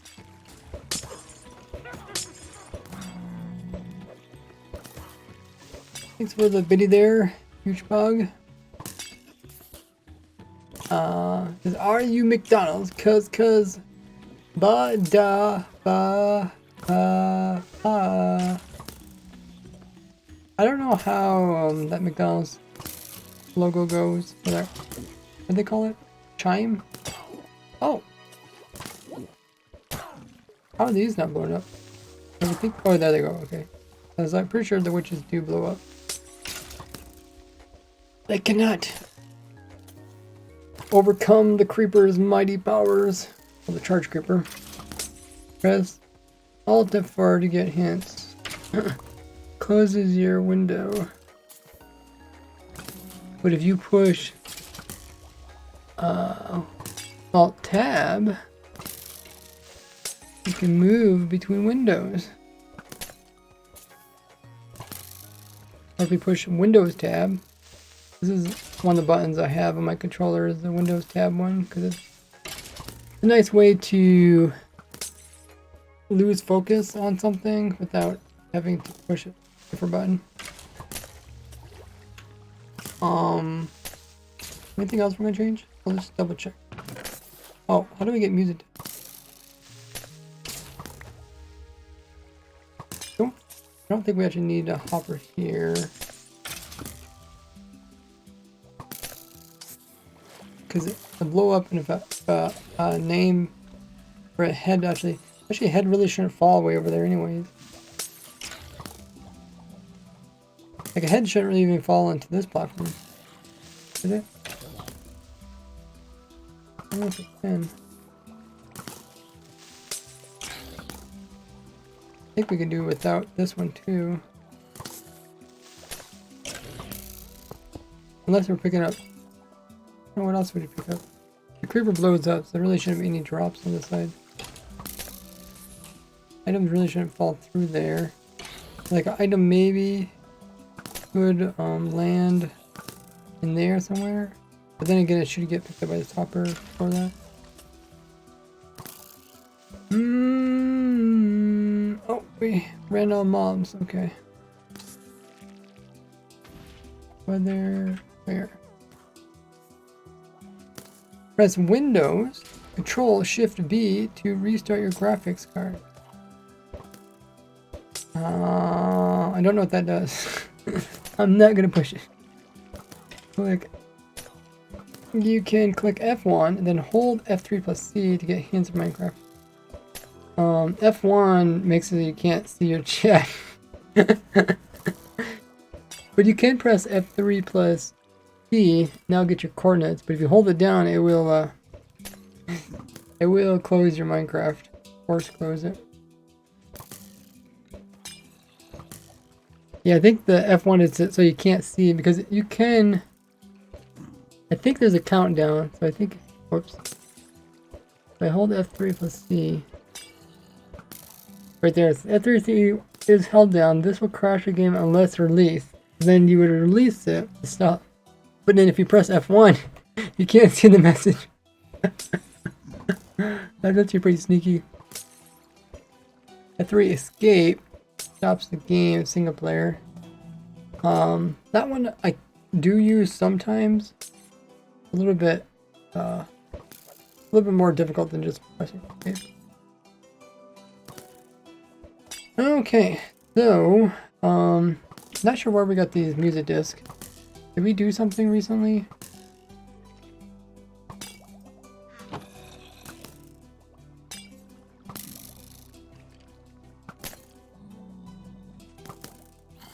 I don't think we did anything recently that should make us get music disc.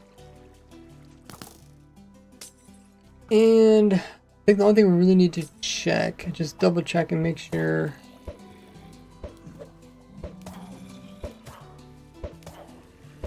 Make sure we don't need to. I think we did try moving these closer, but I don't think it worked. Just try and minimize blocks that need to be placed in.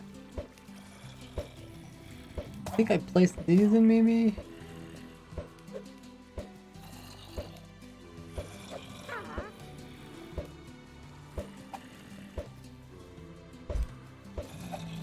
I think we can also replace this one.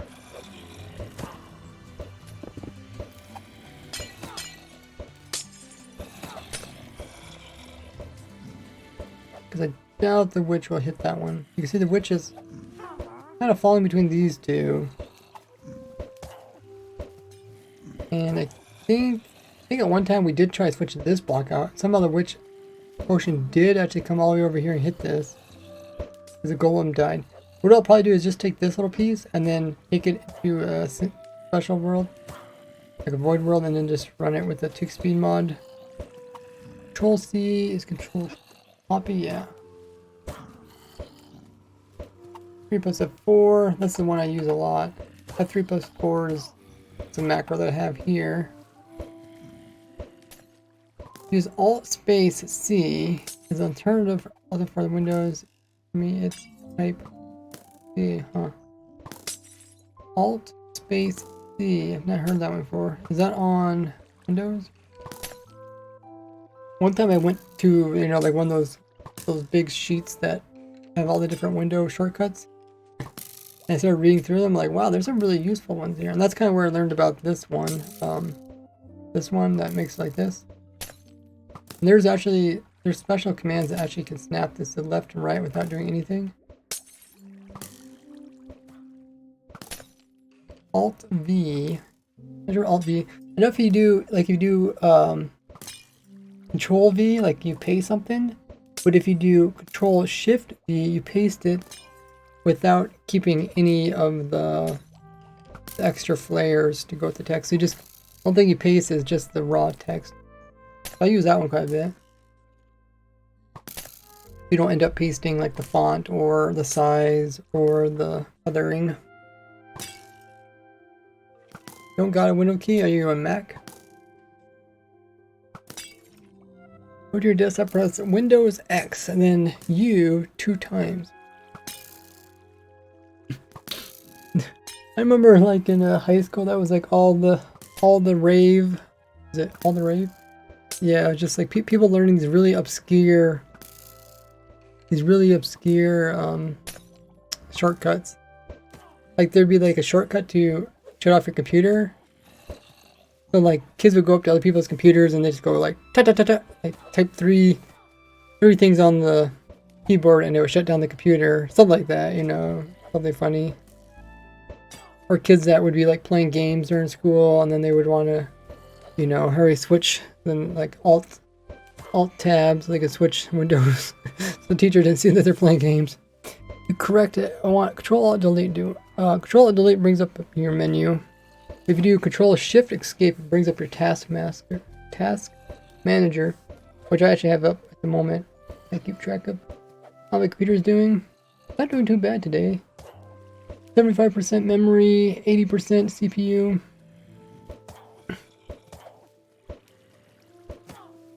Alt Control Delete. Yeah.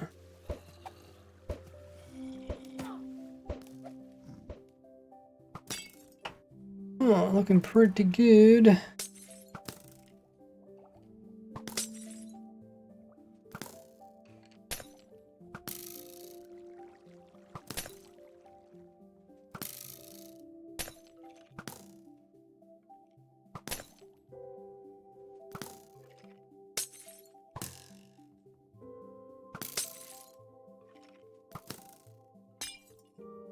Okay, we got some more mobs. Let's turn it back on again.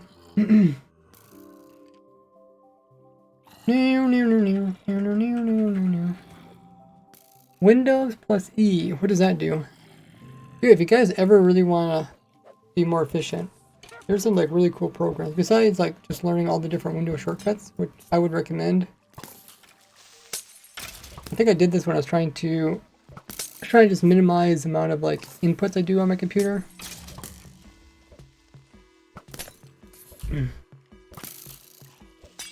But there is like programs. There's programs like you can push something on your keyboard and then like this window will pop up and then you just type in what you're looking for.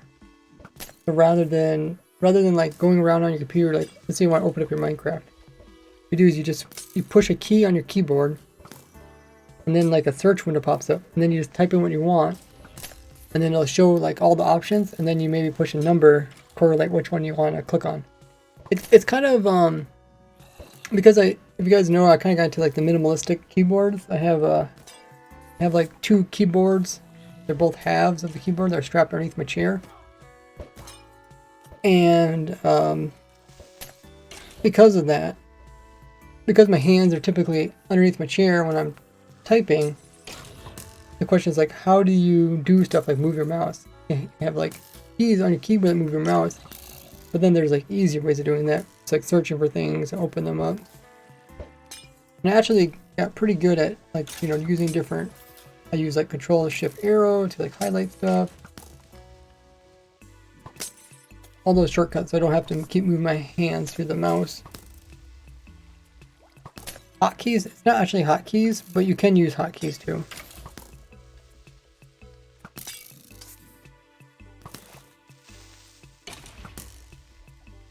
I'm trying to think what exactly would be a hotkey.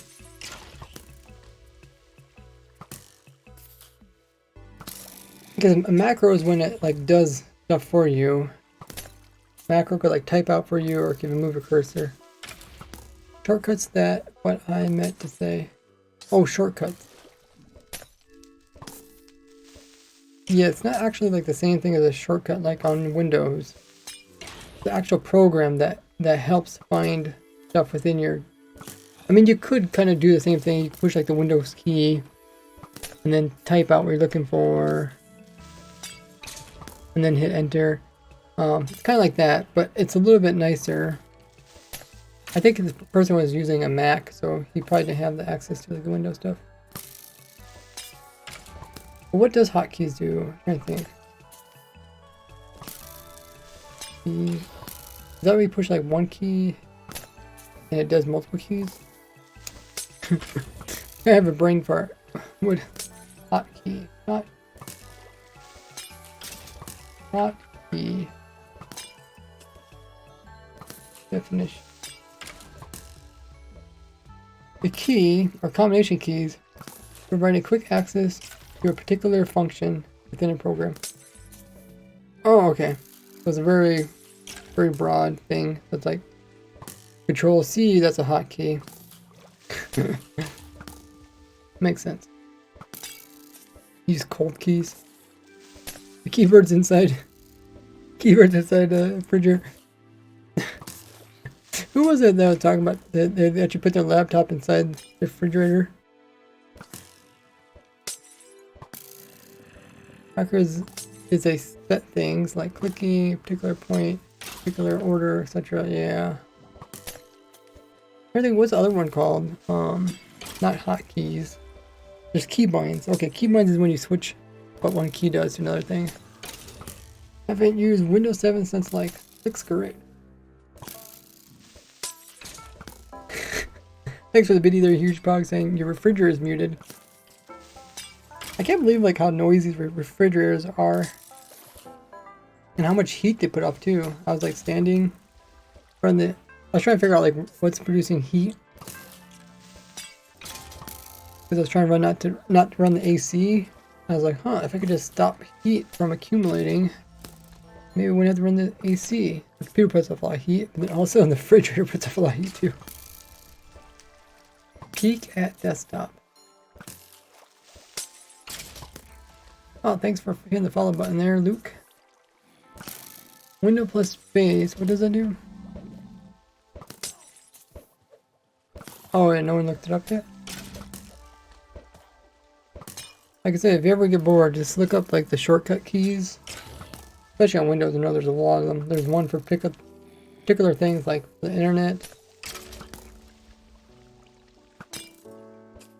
Like if you're on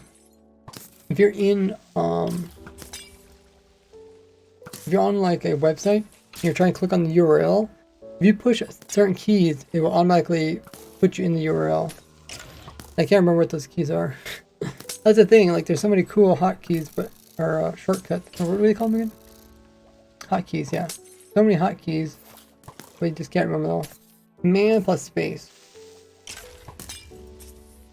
Quick calculator or search stuff, while Windows can sometimes similar with the power called Power Toys from Microsoft. I'd say you could just open up your, I don't know what it's called, Windows.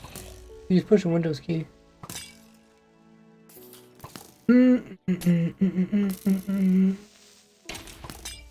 FN plus enter. Number pad. It opens the calculator and it's very helpful. I found out I used to put like a bunch of macros on my keyboard, but I just found out that I accidentally push them. Or I forget which macros go to what. I think that's why people have like Steam decks, or what do they call them? Steam decks, yeah.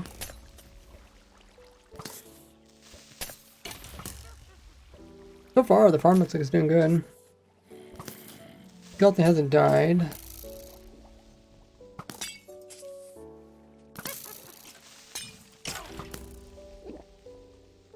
Yeah, it's staying at full health.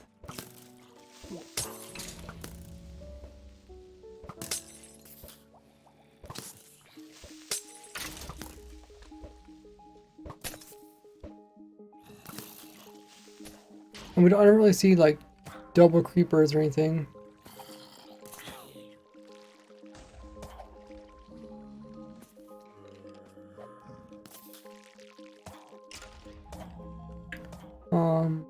We haven't got like mobs going in the wrong positions.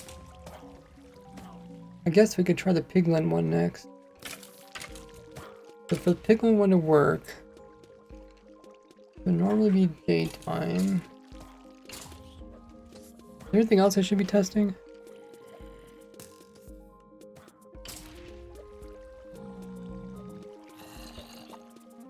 Daytime means this turns on permanently. If I turn this switch, it's going to stop this side from going through. And as soon as it starts thundering, it's going to release this one. And then all you have to do... Oh! How did your... Must be that command maybe killed all the minecarts? The minecart here is missing.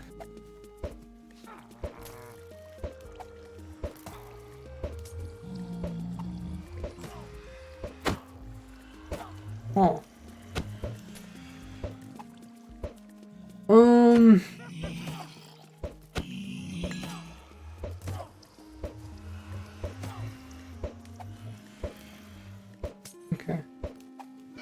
we'll try this out.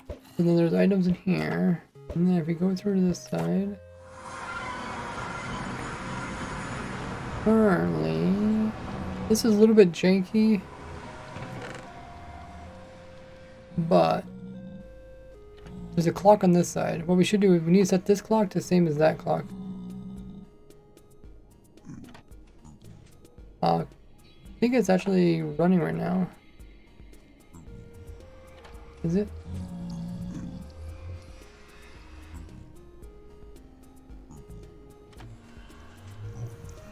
It is. Oh, well that's not good. Okay. Oh, maybe did one of the items fall through? Lab? No, it looks like that's through. Okay, let's just we need to do is just if we activate this to drop out one item here.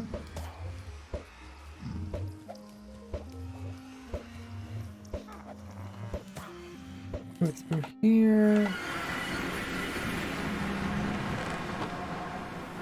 Did it work? Yes. Okay, so turned it off.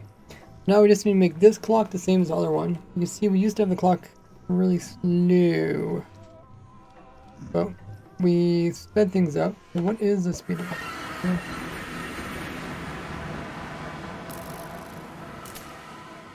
We got 4, 1 less, we got 8, something like that.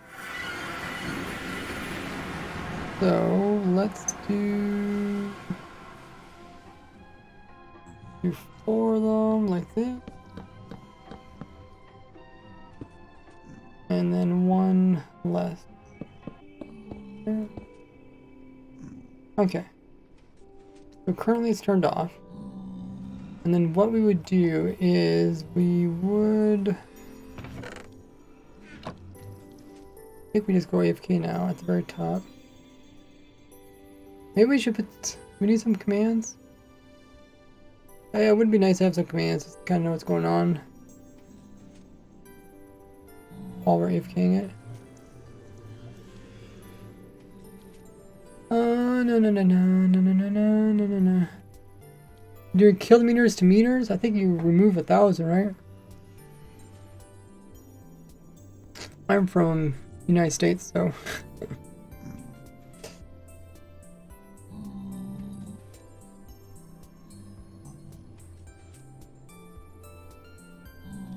We don't use metric that much.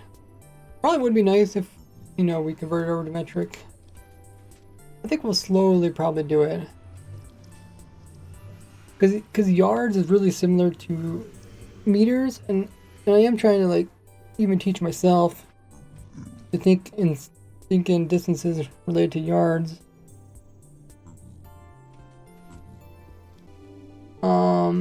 Okay, so what do we need to do again? Let's put some command blocks that are talking to us. We'll put one here. And they'll say Piglin start.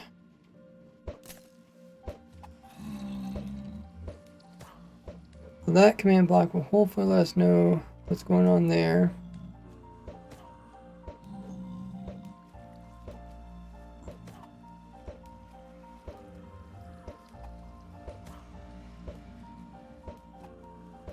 And then we can kind of detect it.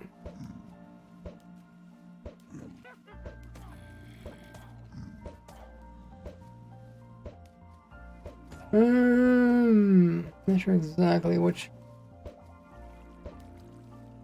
one we want to do. It should be fairly straightforward.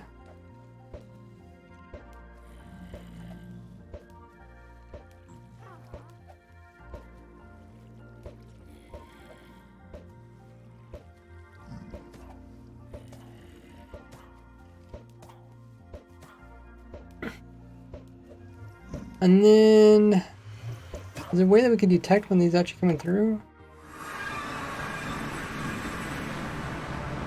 Because everything's on a clock, it doesn't really, doesn't really tell us exactly what's going on, but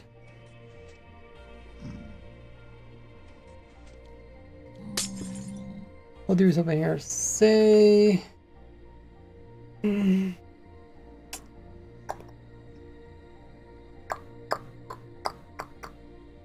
Say... I think this is where it just pushes it out. So to say push. Yes, rat thing. Okay, I think we're ready to go up.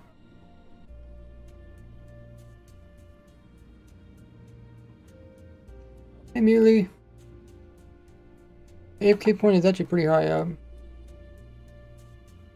It's almost at the top of the world. Another still has smaller world limit. And I don't think we can really see. I don't think no matter how big our render distance is, I don't think we can see the bottom of the world, can we?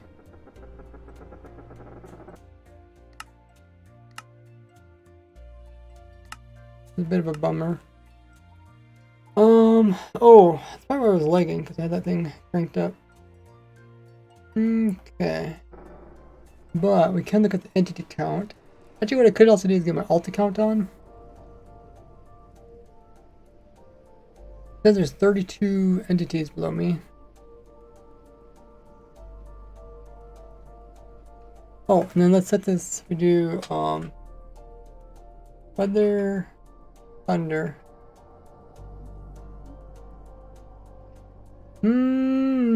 So hopefully we'll see it turn on. It should say turn on. Piglins from underneath of us should load other dimensions, so we don't even need a chunk loader.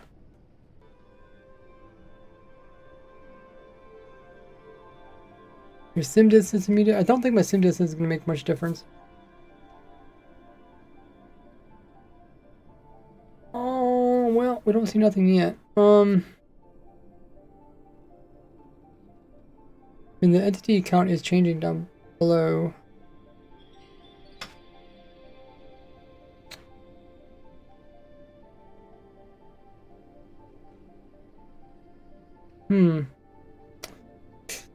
Well,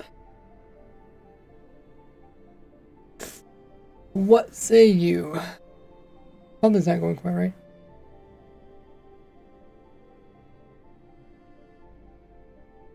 Well, these are going through, right? This is still locked, meaning that it hasn't detected the thunderstorm yet. Why hasn't detected the thunderstorm?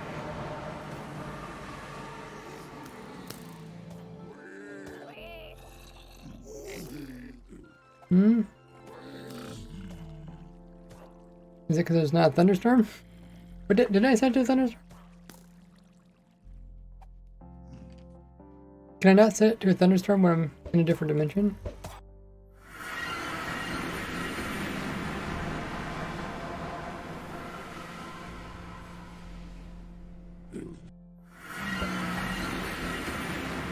Wait, it doesn't actually work?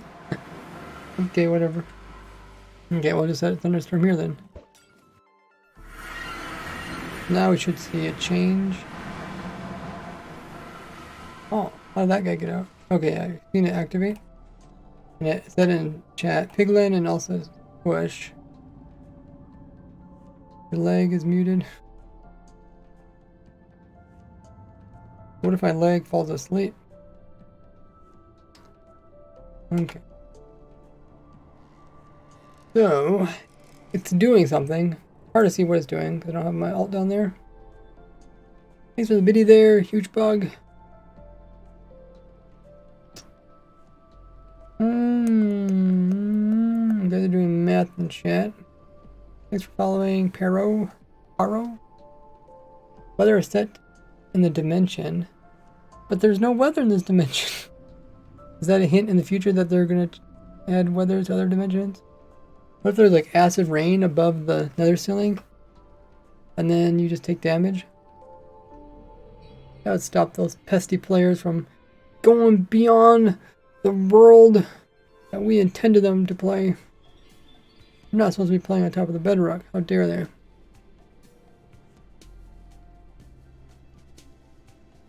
Mainly for stuff to work with mods. Oh, okay.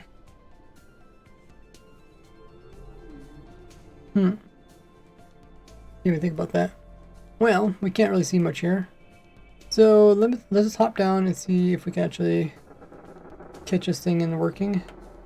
The piglins are here. Piglins run down here. You'll fall down here pretty soon. Yeah, and then it should run over here. And it should drop and get pushed to the portal. Just drop down here. And it gets blown up. Ba-boom! And then we get piglin heads. Oh, that's working pretty well. We got 12 already. Just probably AFK in a little while. Noise. Noise. How many music discs do we get? None so far. Good. Okay. Don't know what to tell you guys. Don't know what to tell you. I think we're at the point where it's working well.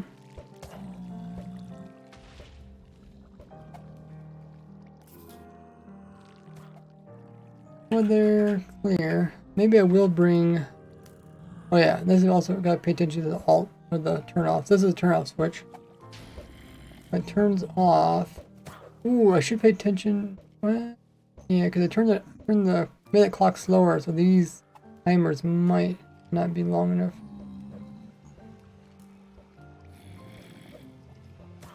Actually, I don't know how long they were to start with. I loved when you said it's raining. Rain time. And built an automatic farm for everything. Hopefully the next video well, not the next video, but the video where I cover this thing, I can talk about the farm everything document. Heard of the backrooms. I did learn about the backrooms from my viewers here on the stream. Pretty cool. I'm going to turn this on just a second. I want to see how well this clock does. Kind of completely forgot about the clock. This thing just keeps a constant power going through.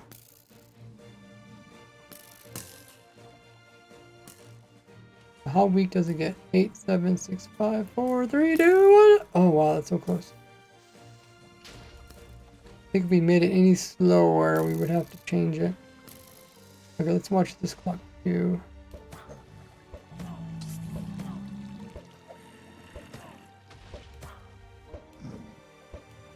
This one doesn't get as low. Huh, I wonder why it doesn't get as low.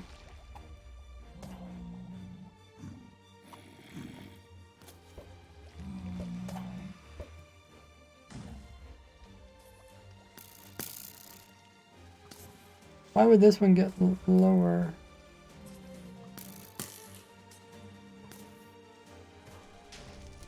Oh, because the torch stays on longer, I think. Oh yeah, the torch stays on for a long time. Okay. Alrighty. And yeah, okay. We'll do clear again. Hey, 7. Let's grab my alt.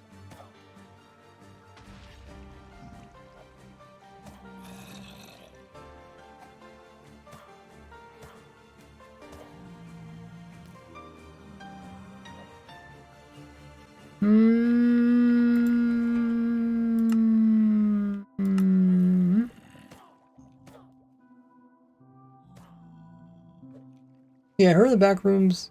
Someone talked about in chat, and I looked it up. I watched the video. Kind of cool, like all those kind of one-off ideas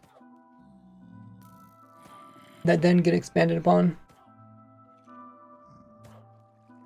I mean, if you're really into the lore thing, I think it's pretty cool. I don't know if I've really ever been into the lore of things.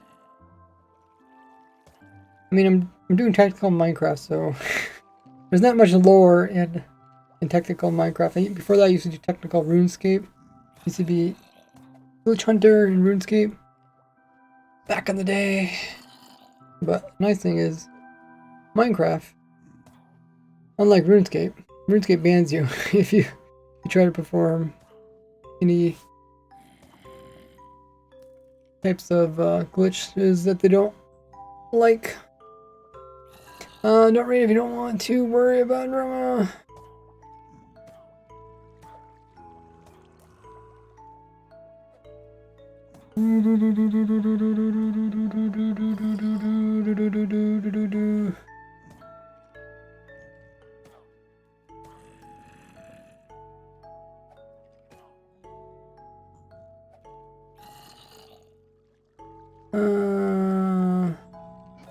Yeah, I mean, you can message me about that.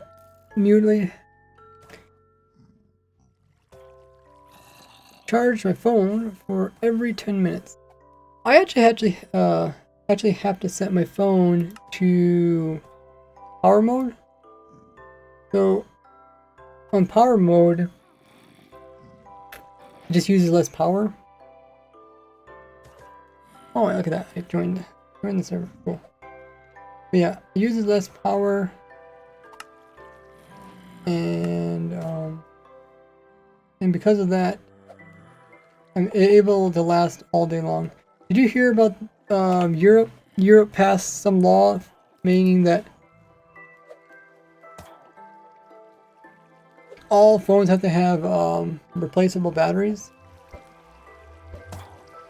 So, which essentially means you no longer have to get a new phone when your phone gets the battery gets bad. Okay, so we're gonna leave one account here. Other account we're gonna take over to the Nether.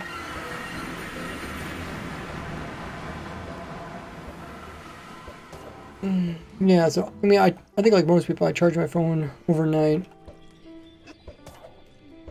That way,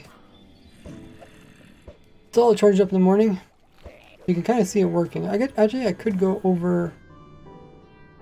Could go over to this side.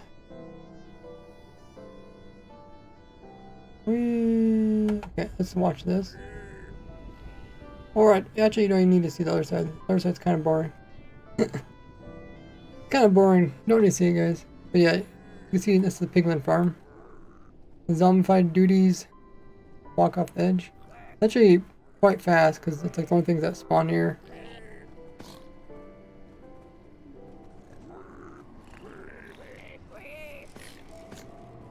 And then when they come over here, they get scared of this torch. And then run over here. And then we did a lot of testing with this. Whoosh! Don't get me started on this. 2 years old? Okay. I think mine's probably 2 years old. Or maybe 2 years old. Yeah, anyways. Piglins come through. Every once in a while we give one a carrot. Otherwise they'll despawn if you're a multiplayer server. And there's people at other places. But yeah, they come through, they kind of push themselves out. The boat kind of helps push them out. I don't know if the boat is completely necessary. Yeah, it kind of helps them move in. Then they happen to fall down here. And... oh, hold on. Isn't quite right, is it? No, hold on. Let me look. Okay, so it's supposed to be turned off at the moment. It's not. So it's supposed to be turned off. Oh no, it was turned off. Okay, it's turned off. And then you don't even have to be here during a lightning storm. The lightning storm would automatically turn when it comes on. It'll just automatically turn on the machine by activating this lightning rod, which powers the system. That in turn is going to activate this clock, which is going to activate this repeater. And that's going to turn on, and that's what's giving these guys carrots. So notice, every once in a while I see a guy hold a carrot. The carrot just stops him from despawning. I guess it's not important in single player, but in multiplayer it's important. And then they'll blow up. And then the guys that aren't zombified, they'll drop their heads.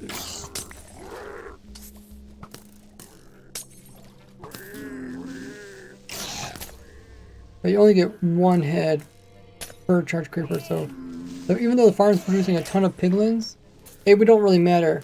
We just need enough piglins there so that if one happens to convert, we still got other ones that can take its place.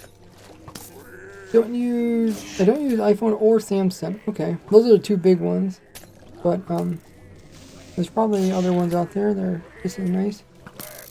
Running iPhone 8, 4 of 5-year-old probably gets 8 hours on one charge. 8 hours on one charge. That's not too bad for being that old.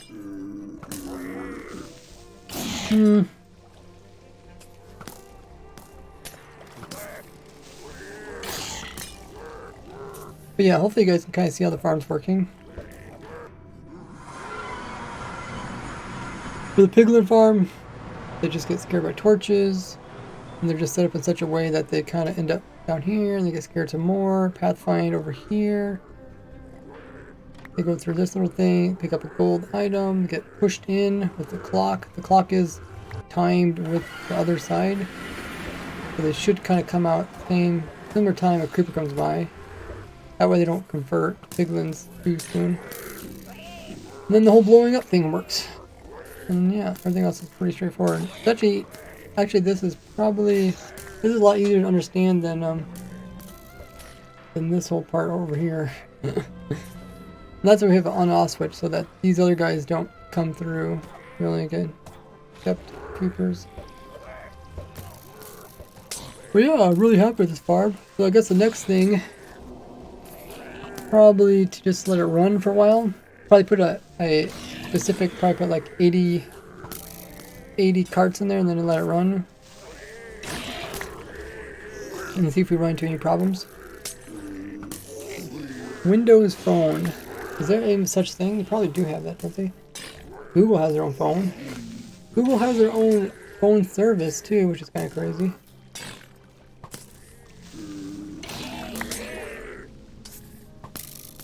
Not tell you what I use. Only I can know.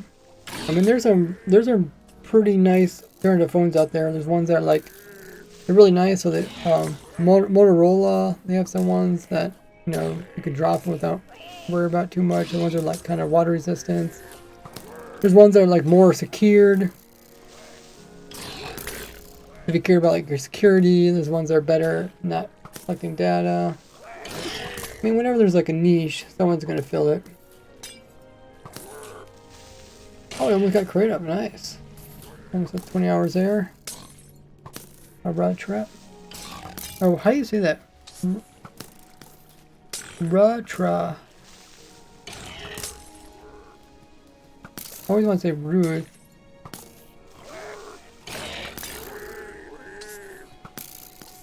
What was it? Arthur backwards? Arthur. Oh, it is Arthur backwards. Is it? Arthur.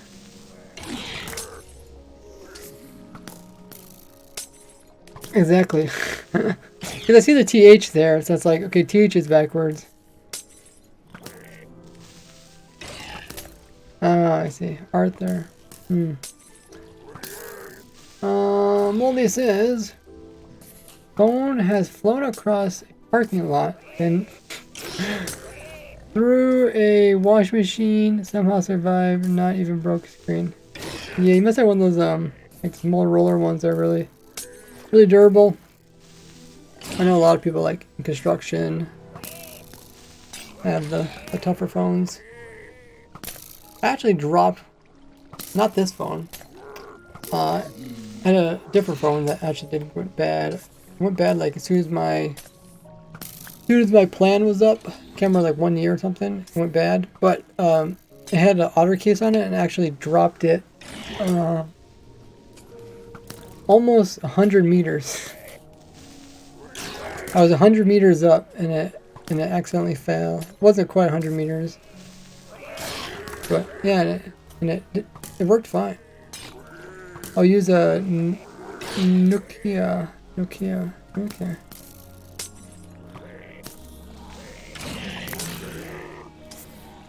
What I really like about the Charge Creeper thing is, if there happens to be a zombified version of a piglin in here, it doesn't actually waste the Charge Creeper. The Creeper will only target the ones where they can drop heads. And then all the rest it just ignores. So you don't actually waste. Oh, you also get your carrots back too. I guess the piglin part isn't infinitely automatic. I guess it could be infinitely automatic if you're on single player. On multiplayer, you need something that replenishes the carrots. Well, yeah, of course, yeah, for the piglins you also need somebody here to replenish the creepers, but you could do a second count. Because the creepers, right now I'm using command, but typically you just fill this up with creepers and then wait for lightning. But let's see if we switch it. So let's say we just switch it, we turn off the piglin and we turn on the other one and see what happens. So this one should turn off now. I think piglins will still come through though, but they won't have carrot. I think they'll come through on their own. They're not actually getting pushed. How is that? Oh.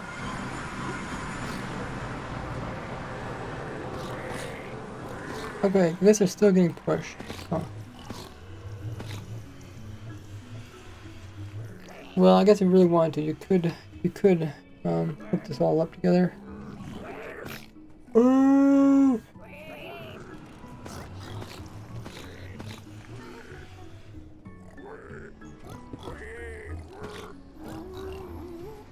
Do something like this.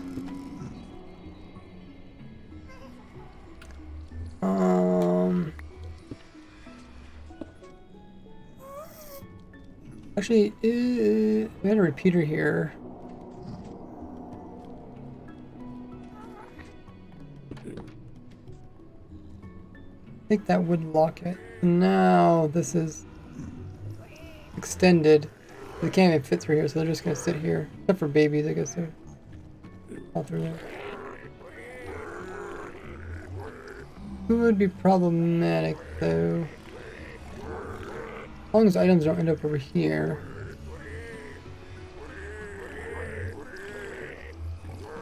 I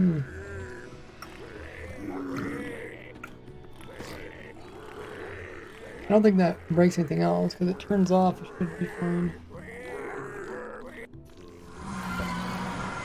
But yeah, and then this side's working.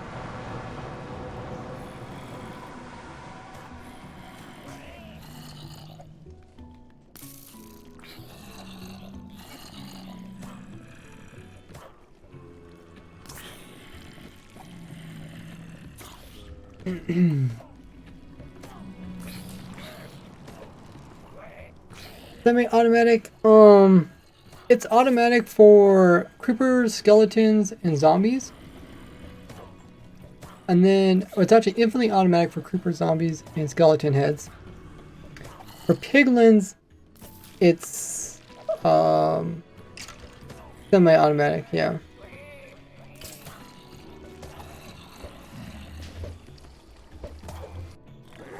Semi-automatic. Well, it's actually it's actually considered automatic, just automatic, not infinitely automatic, because you have to replace this by player means. So it's just automatic means thing works as long as there's items in it. That's how I define the automatic. If they die, the items fall out. I don't think the items can ever end up in that hop over there. They could end up here. It wouldn't be that big deal. Oh, Gummy, thanks for the reminder. Drink up.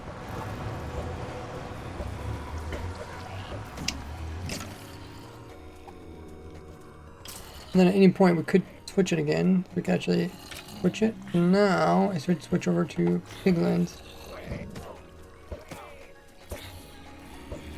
So they should come through pretty soon. Not for babies.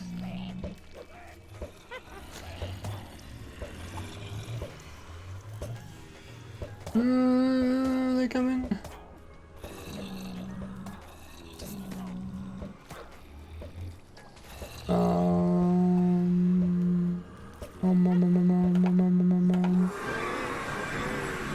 Does this not work?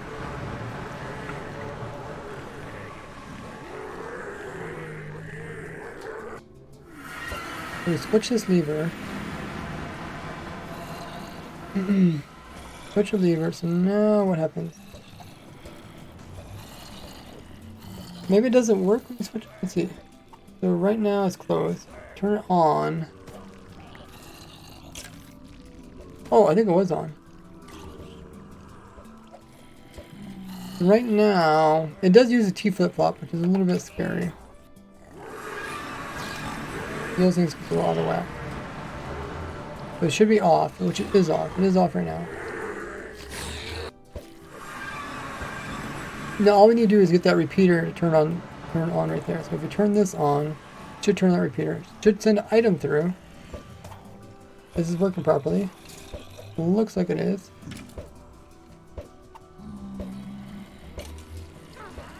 And then item goes through, and then there should be a little bit of short delay. And the mob should be coming through.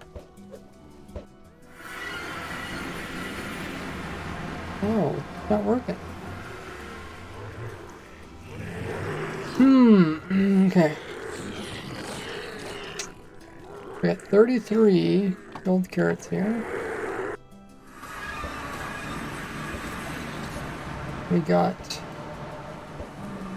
54. Okay, turn this off. I should turn off.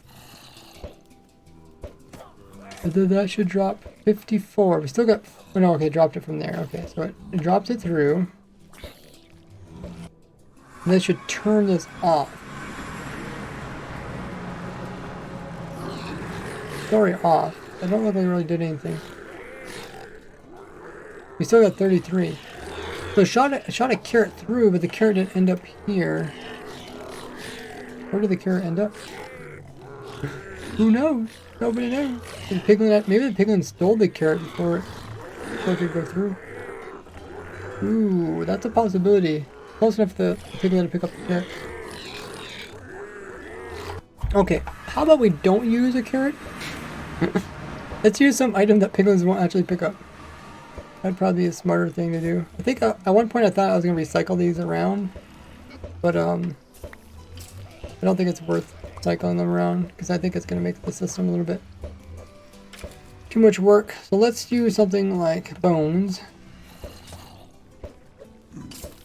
And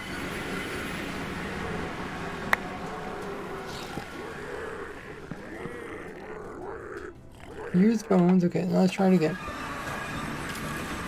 We have it turned on. Now we turn, this one turns off and this one should turn on. Through, oh my goodness. Working. Okay, now this side should no longer, yeah, it's closed. Dang, look at all the piglins. These are actually kind of plugged it over here.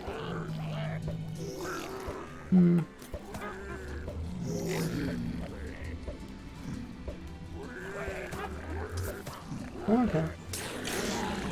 I think I was working.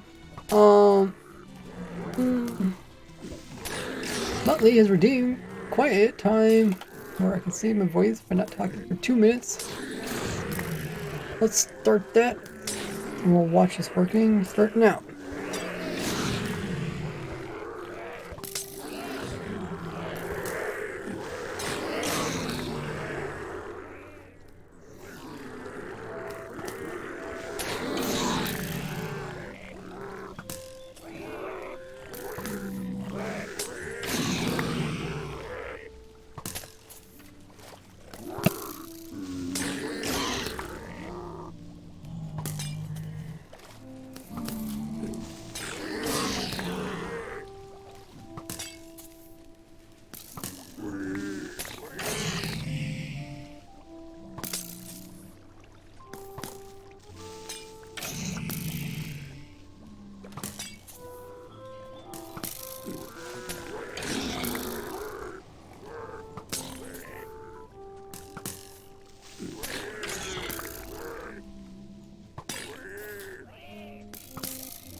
Friday. 2 minutes of silent.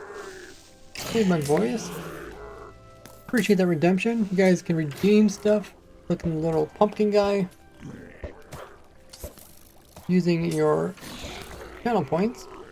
A lot of cool things you can purchase there. Hey, EXO, or EXIO.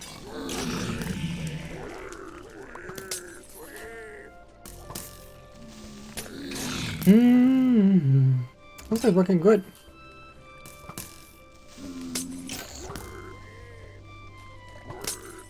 The piglins do kind of come in randomly, but I made the farm big enough so that there should always be at least one piglin ready to glow up.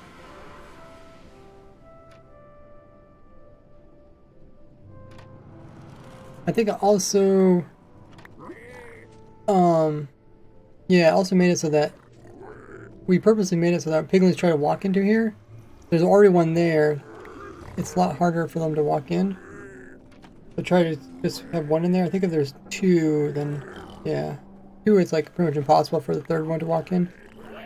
That way we can kind of save some piglins back here, and they can come in the next. Because sometimes you will get a big batch of piglins that spawn all at once, and then you might have a kind of a dry period or less piglins.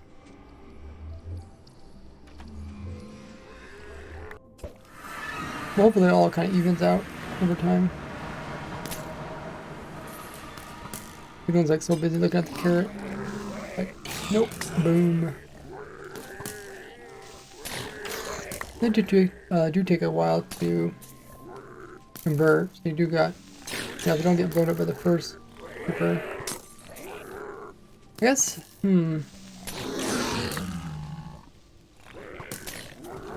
I don't know if the jumping's hurting too much. Look at that, we already got 2 stacks and some.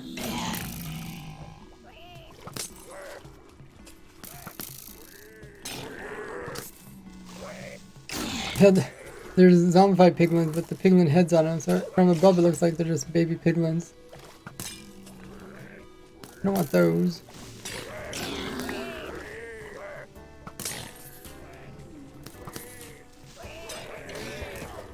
Maybe the trapdoors will stop them from jumping. Let me put the trapdoor in.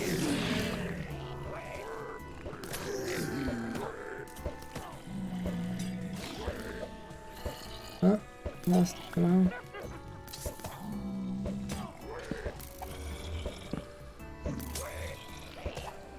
Hold up the piglins. Got places to go.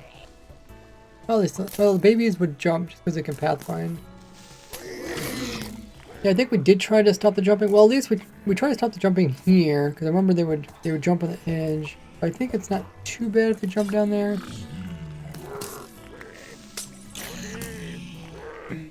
Hopefully, I just want to get at least one to die per explosion.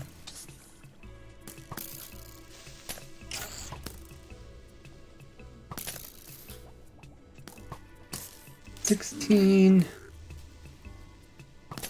A little bit hard to tell because there's ones that are picking up their heads too.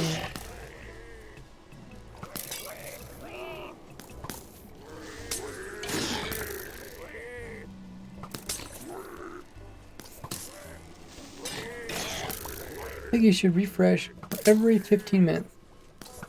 I think it's a 5-minute. I think it's a 5-minute cooldown when it refreshes.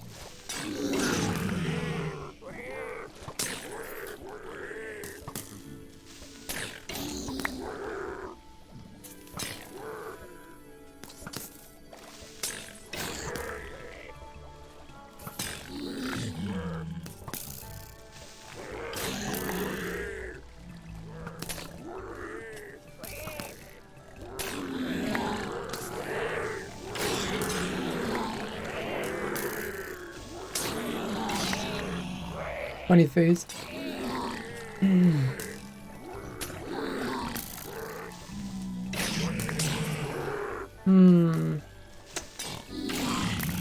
Hopefully. I guess. Would be nice if we could stop him from jumping.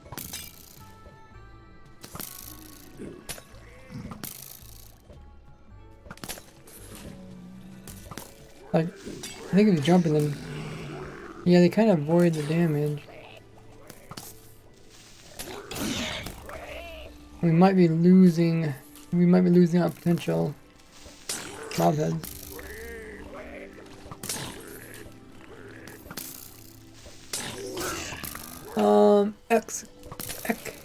Xsat says, when you can release a schematic when I release a video.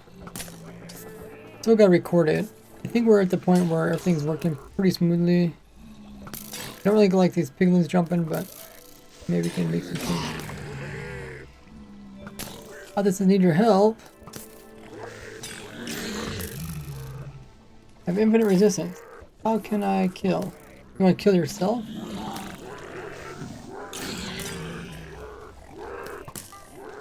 No, void damage should kill you. Yeah, I'd find a kind of end dimension, kind of stronghold.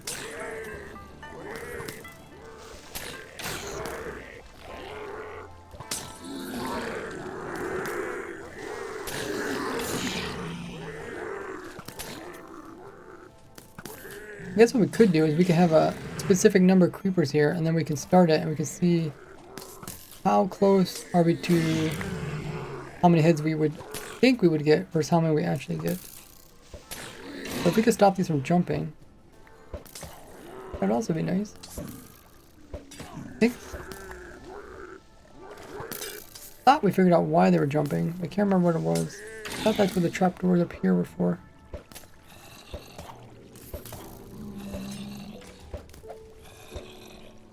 Because I think they were trying to like pathfind back over here or something.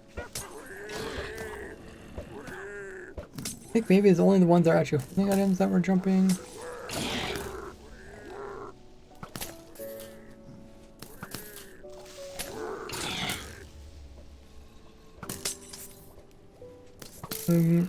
I wish we used like magma maybe to pull them down. Is it not the water? Can remove the water. Ooh. I don't think it's the water.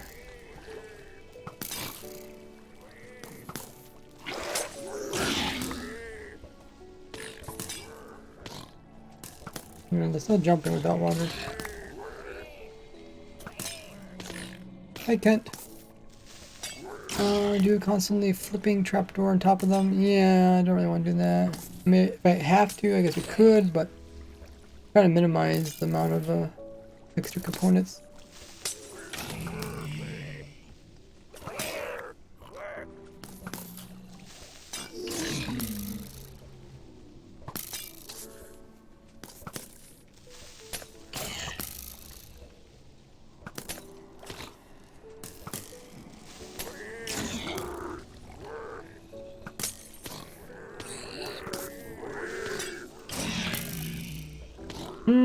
I can understand why the babies would jump, because they think they can hop through this hole here.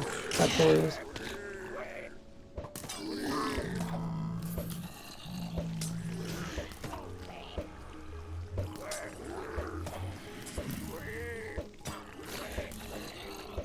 Can I fit in there?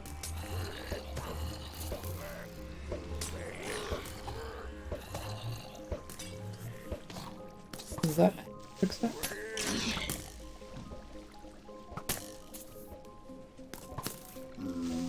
You don't have to travel 10,000 blocks. There are strongholds that are out 10,000 blocks. That one's jumping, but it's also baby.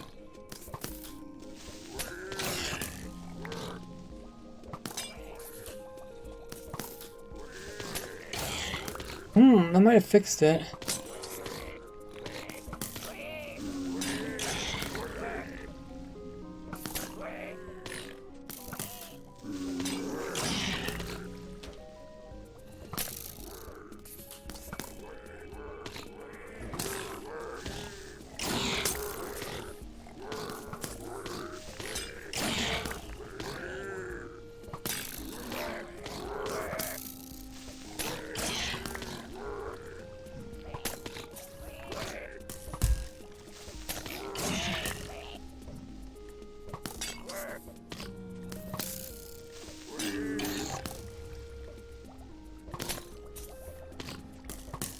Yeah, so far we haven't got any adults jumping.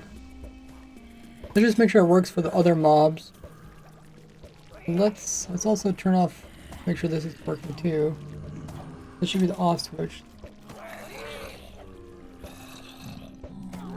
Which should stop sending the big ones through the portal. Yeah, work. And these guys are still fitting through here. I think zombies are tallest.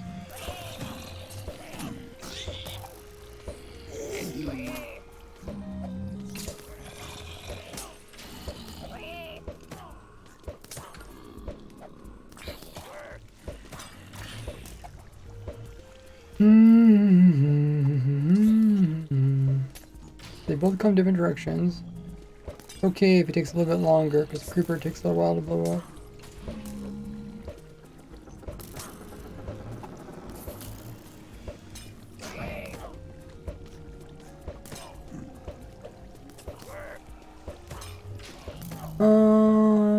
So was the water for the fall damage?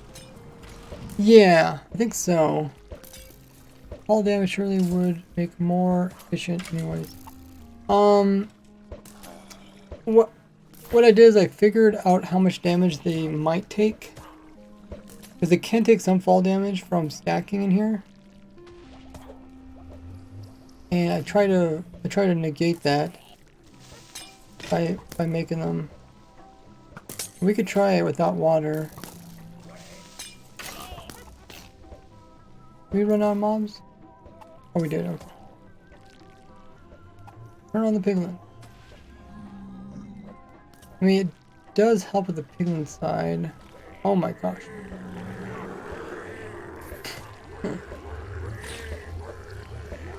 Piglin overload.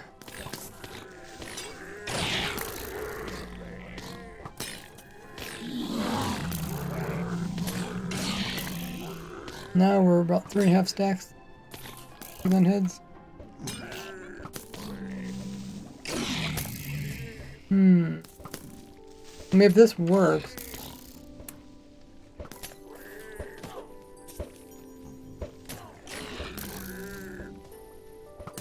None of them die.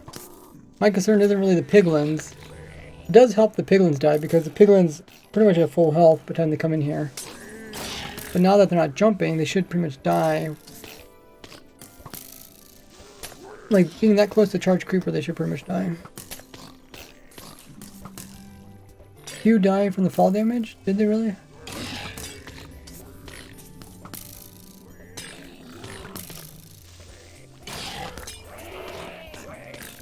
Found an intact shipwreck in the sea in your server. Ah. Yeah, there is a couple different variations of the shipwreck. Some of them can be pretty much complete.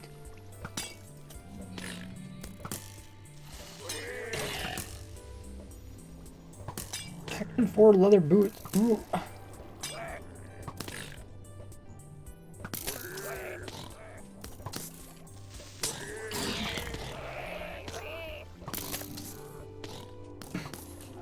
So when these mobs are stacking in, has anything came in yet?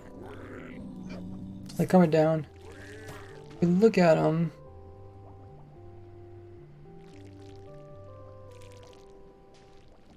if they ever do hit the other one, it could take damage. Maybe they don't, just because we might have made the clock down below slow enough so that. Oh, I guess I shouldn't go up so high. I'm gonna despawn them. Yeah, maybe they really don't. They just take a little bit of damage when they hit here, I guess. But when the whole thing moves down, yeah, I don't think they take damage either. They really don't take that much damage. Maybe we can do without the water. Let's switch it again. The carrots are coming through.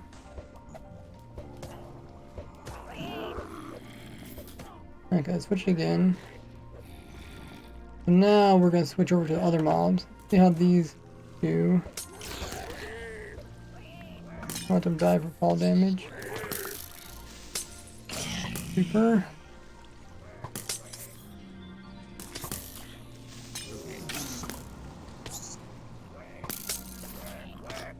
Oh, Oh, you're almost there. Almost 20 hours. Did that zombie die from? Oh yeah, the zombie did die. Creeper seems fine. Skeleton made it.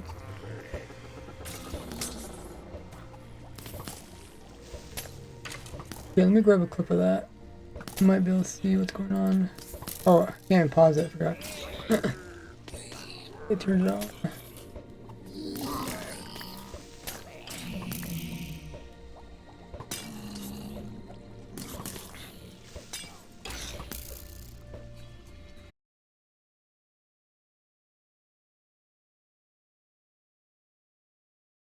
$20 hours.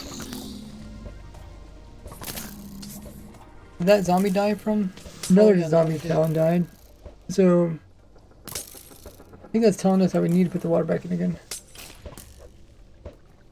Oh, I ran on mobs on the side again. Oh yeah, because I'm supposed to stay in radar, so they spawn in. Let's put the water back in again. I don't know where they took damage.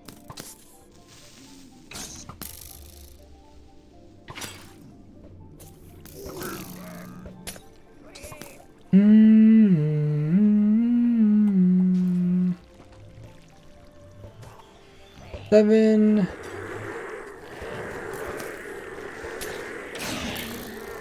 hours ago. Oh, now they're. Oh, yeah, they might be jumping because of the water after all. Because we put the water back in again.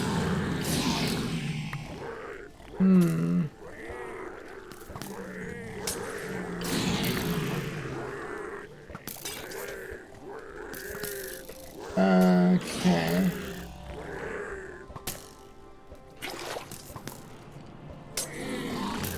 Maybe we could just try to figure out why the zombies are taking damage.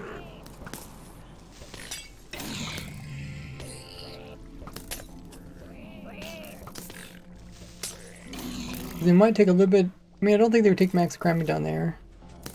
Shouldn't really take any damage going up this. They push down, they shouldn't take damage. I think they only really take damage when they hit onto the previous one. They take damage dropping there. And also when they get hit by lightning, and then when they fall.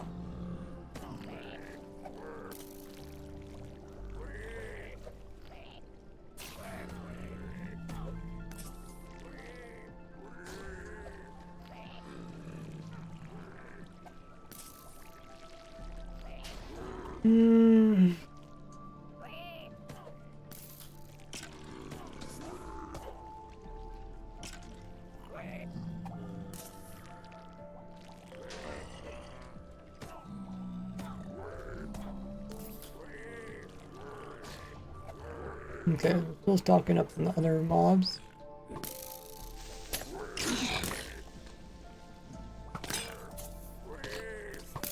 Make sure this guy's not taking any damage.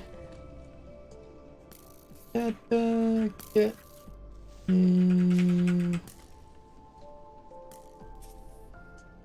oh, health 100. Good. Fully healed. Hasn't. Single arrow. The golem hasn't died, so I think it's good. I think we added these blocks here. I remember. Kind of throwing it between these two. More this one. Yeah, I would think I could put blocks in here, but probably can't. I don't remember if we put these back. Might have. We run out of charge creepers?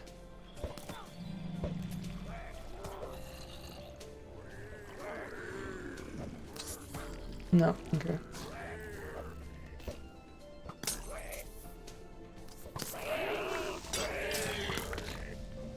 Kaboom. Okay.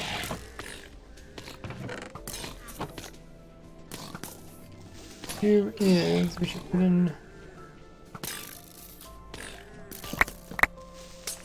another new your chest here. The piglins do fine dropping down because they pretty much take 0 damage. As soon as they spawn, they come inside. That was a concern of mine too. I thought, not gonna take very much damage, but the charged creeper should actually be able to kill anything, even full health. Like we see a full health witch, it actually kills it. Slow down the stacking mobs when will the lower the damage taken. The stacking mobs is actually kind of slow. It's actually based on the clock which picks them up. So we have a system that, even though there's a whole bunch of mobs here, the clock only goes off every so often to give them a cart. That way we don't get too many carts. Plus it looks like we're a little bit low on carts. So it's actually waiting for carts to come back in.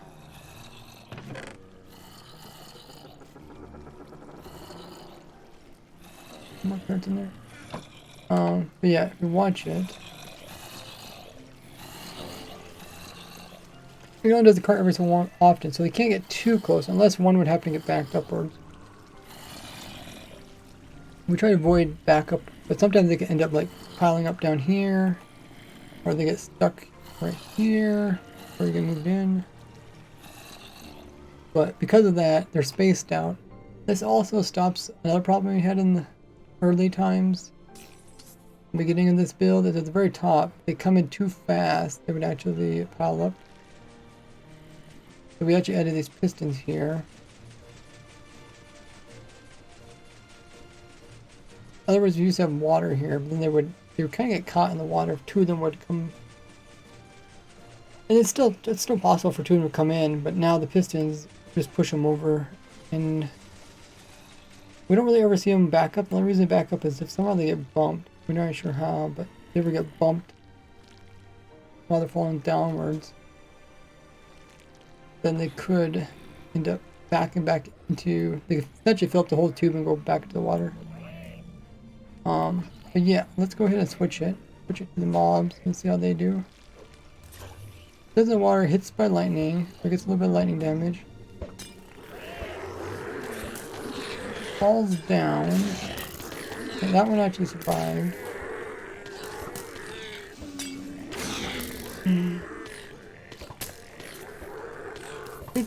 Stop any piglins. Wait, you're not turning up? How are you still getting piglins? Should have dropped the bone through.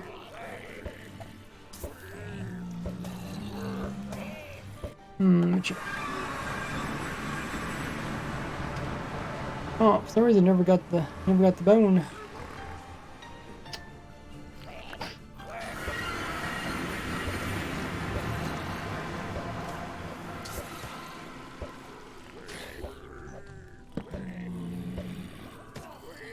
So send a bone through, and bone should stop it. Yeah, it stopped now. Okay, let's watch these zombies fall. That one survived. I think it was a skeleton and just died. That also died. I wonder how they took so much damage that they actually died. Skeleton died. How is this possible?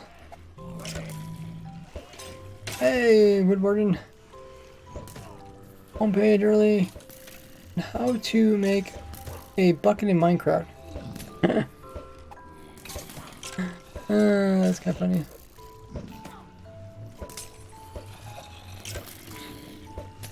Oh, okay. One way that they could get damaged is they could get hit by lightning twice. So see that skeleton, how he's coming down, he got hit by lightning, get hit by lightning again.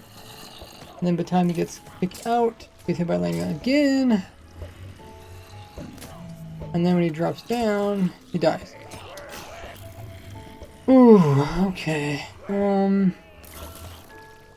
So maybe we can just put like a vine in there. They do take a bit of damage. Or we can put like a floating water there or something.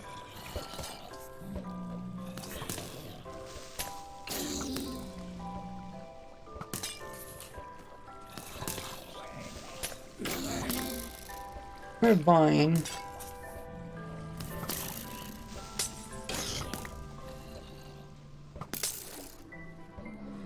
Where are the vines?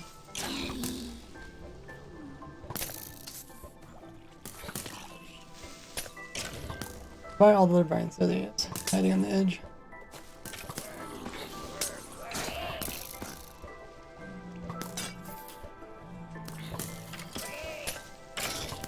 Sometimes they don't take as much damage.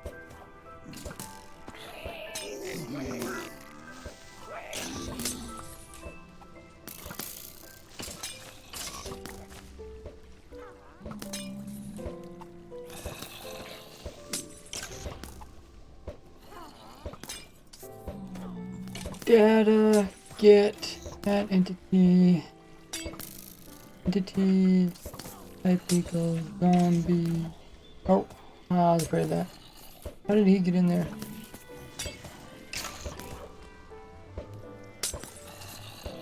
Limit 1 short nearest L.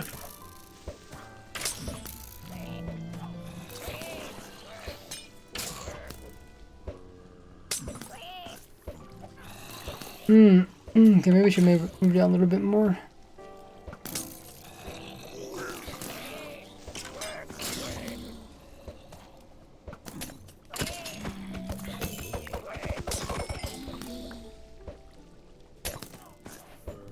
Could also be two mobs pushing each other, which makes one go back up again.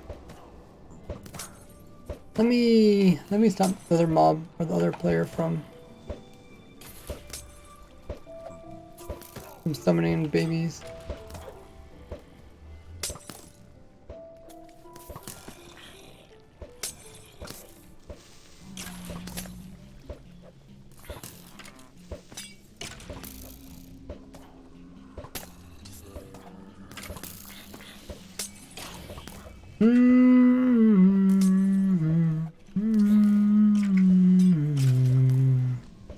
See how much health the zombie has down here.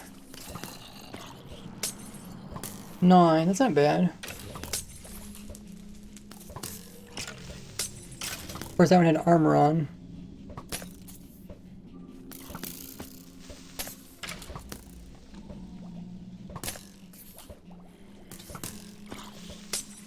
Six, okay, that's probably more realistic.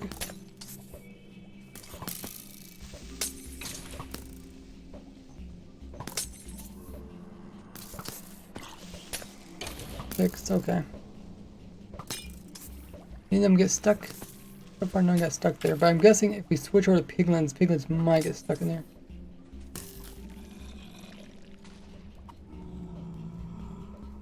What else can we do? Can't really stop them from taking more damage because their feet, see their feet hang so much lower than the minecart. They end up getting lightning damage before they even come in range, before the minecart comes in range from lightning.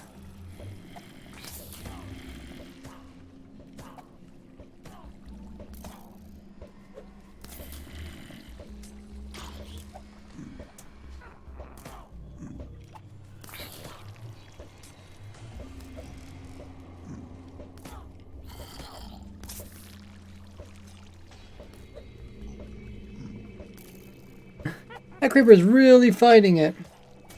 That's my only concern is like, when they do stuff like that, you're like, kind of makes you feel like, wish you could just force a creeper to follow the water.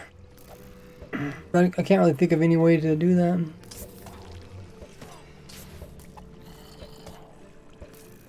Would be nice to know where they're trying to pathfind to.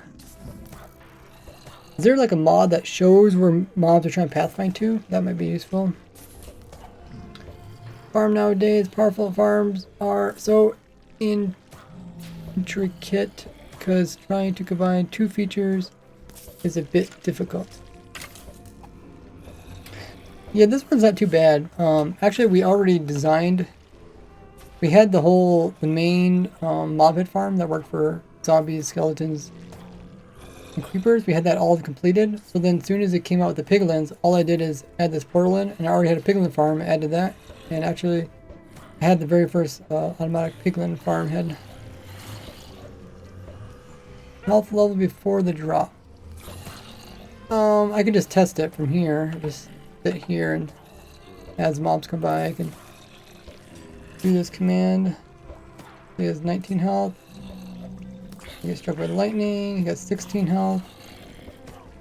He also has armor on. Let's check the next one. He has 9 health. That's kind of what we've seen before. Then he went down to like 6 health. 13 health for that one.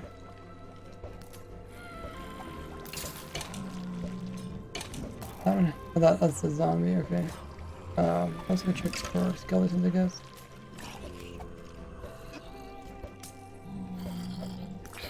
The zombie has 14. This is a skeleton. 9. Kind of low. He's 15, but he has armor on. 14, did pretty well. 14, not too bad. 9. Can't remember how far they're actually falling.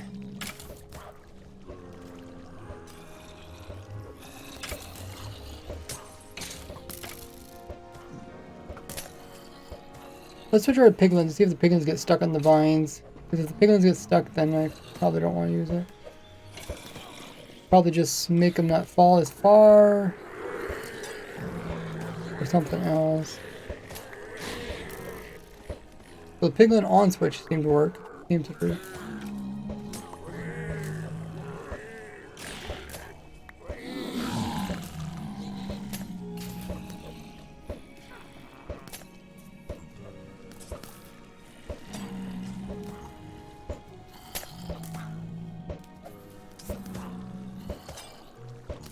More piglins are coming through. Oh, because my player's in my player's in spectator mode. I forgot. Okay, now they should start coming through.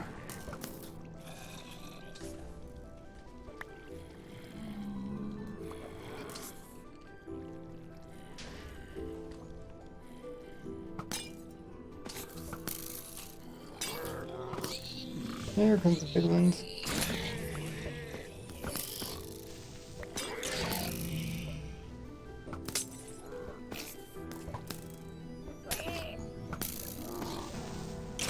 Not bouncing. I think it's part of the water was the problem.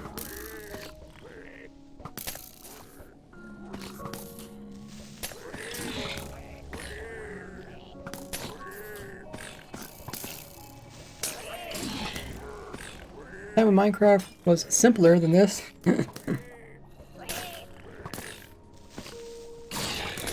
About hitboxes and commands, internal features of mobs.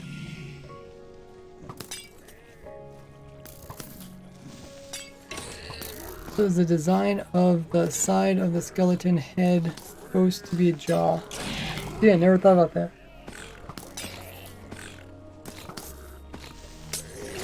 So far, none of them are getting stuck on the vine. I thought a whole bunch would come and maybe... Because, like, if you have one mob pushing another mob near a ladder or vine, then they can climb it.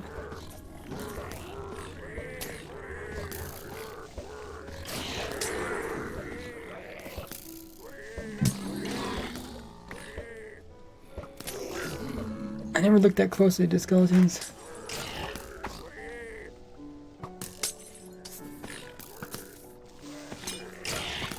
Oh yeah, so there's their mouths, and then this is like their jawline, I guess. Makes sense.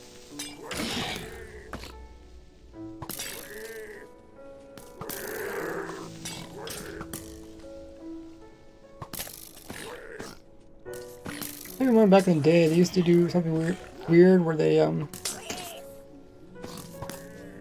would like shoot arrows without like really showing that they're using the bow. You remember that? I remember if they didn't have their arms up or they didn't pull it back and they're just like arrows just go flinging at them.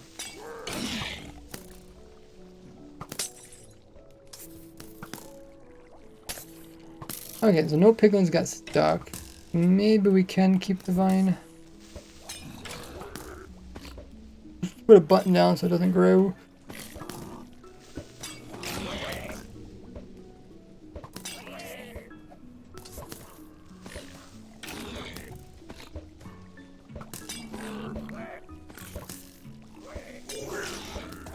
Before 1.9, both arms permanently up. Oh, is that what it was?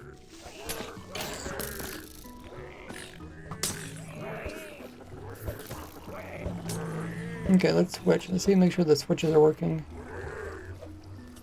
And the whole point is you can turn it on and off without going into the nether. I mean, it's not super necessary, but it's kind of cool. Because you could just manually go over there and turn it off. I don't know. I don't think anything would pick up the bone. Okay, it looks like it's working maybe now. I don't need this can anymore.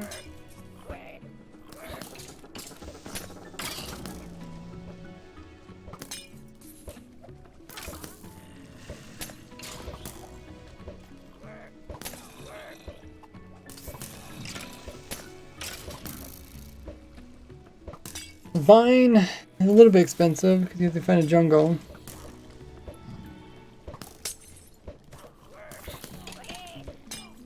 Or a swamp. Oh, okay, so that one landed on it, but I guess it went through it eventually.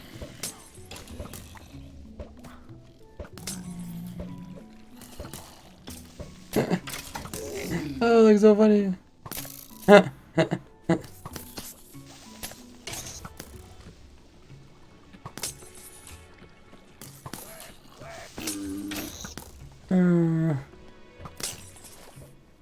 Like its nose is popping through.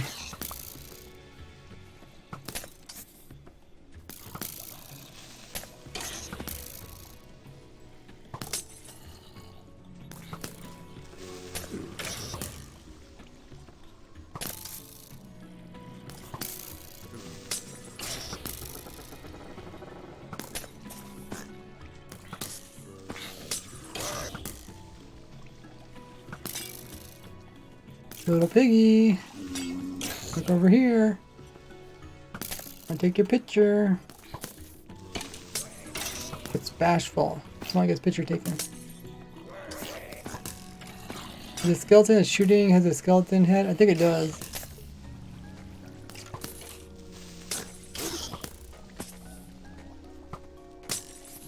Some of that piggy is still getting healed from the far away. Oh, just turned. Turn back again, Biggie. Yes.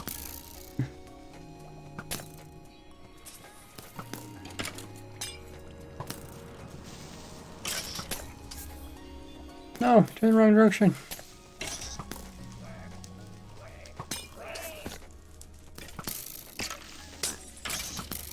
It's so close to the corner. Oh, that one has a skeleton head on it. It's so close to the corner, it doesn't even think about pathfinding out of it. Oh, come on, get rid of this other piggy.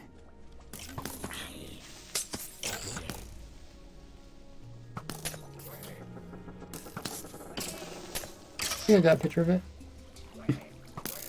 It's so funny.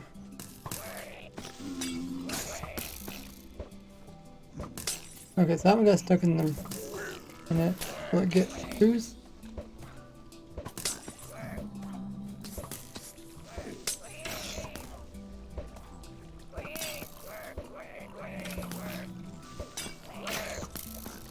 Could move it a little bit lower.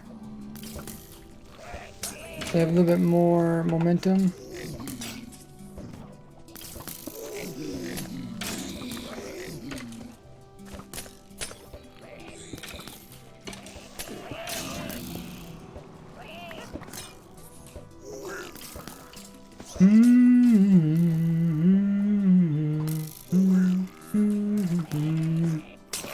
Hopefully no one asked for a block by block tutorial for this.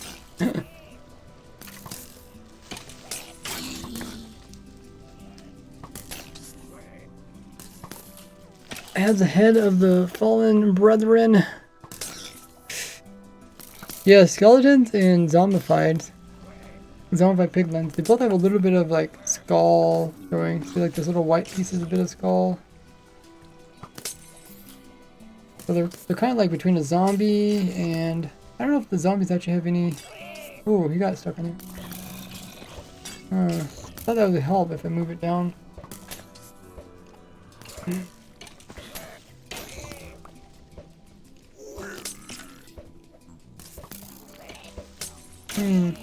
Maybe. I don't want to stick at the top because they need to be moving pretty fast to go through it. He converted and he fell through it. I mean, it would be nice if no mobs got stuck in it because that's also a waste of mobs.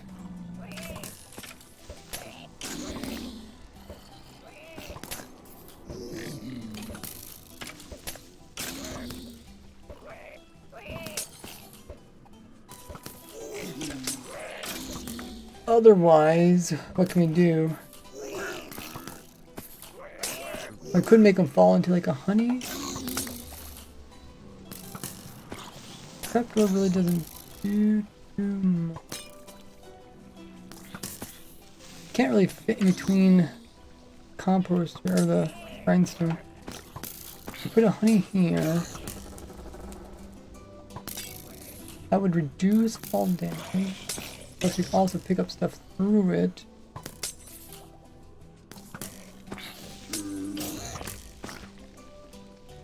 Then we just get rid of this.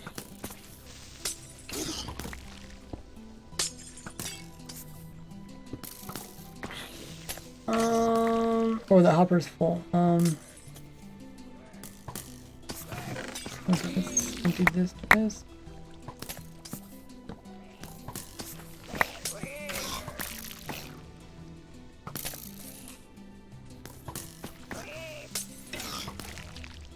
Oh, that would also stop them from bouncing too. They literally can't bounce. Wait, how is this guy standing on something?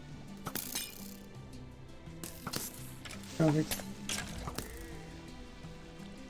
Oh, it's kind of full. It'll clear up again.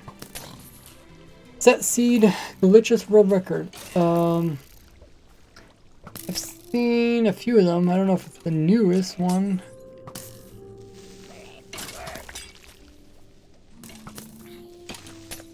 I mean, let's see, glitches from work.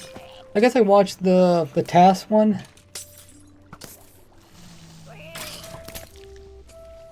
Which is kind of completely different.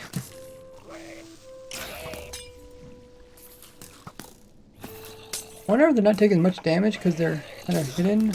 Oh, okay, there they die. Oh, yes, he's not taking damage. Because he's like down a little further maybe? Oh, let me, let's remove this thing here.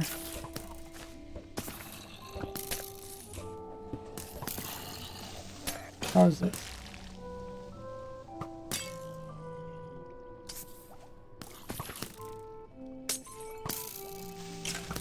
Okay. Okay, that one died. So it takes some damage, because honey just reduces it, doesn't eliminate it.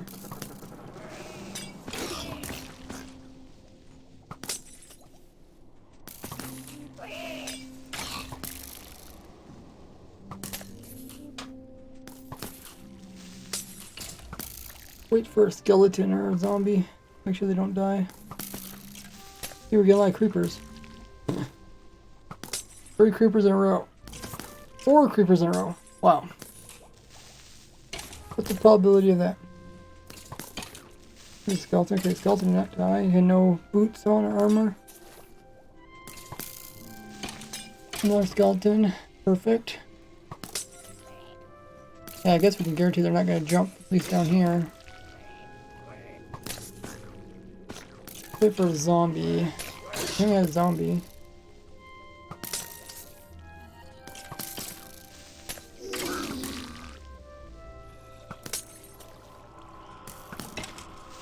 another skeleton. Where's all our zombies? They go on vacation. Another creeper. What the heck? Wait, it's a 1 minute. It's actually by a player, not a. I know the. Oh, the task one. I heard zombies. Okay. No, the task one's like 20 seconds. It's under 20 seconds actually, right? Oh, someone did a minute. Did someone ever do under a minute? I think someone might have did under a minute. That seed glitchless. Maybe the glitch versions. I think someone did it under a minute. The glitch version. In real time. Okay, so that's impressive. Then, as I know with the glitch version, they don't count. They count just in-game time. I guess they count both of them, but they don't pay attention to in-game time. I have not. That's impressive. So is it a new seed? I'm guessing it's a new seed. Low trapdoor or ladder have the more exposure. 15 to cannon. Having blocks below the trapdoor. I'm not sure what you mean by that there, Fred.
Yeah, it looks like it's working pretty good.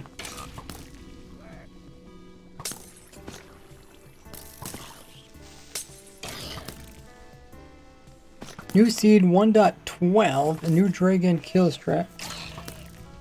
Oh, they went with the new dragon kill strat. Back to 1.12. What's good about 1.12? I like the dragon strat changed since 1.9. I'm gonna grab some more water. Meanwhile, check out my social links on screen in the chat. I'm all over the place. YouTube, Discord, Twitter, Patreon, TikTok, Instagram, Reddit. Click them all, join them all. I'll be right back.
Okay, we are back.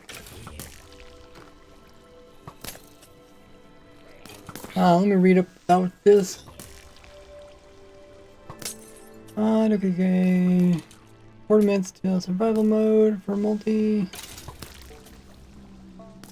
Remotely. New drink set. Block. Okay.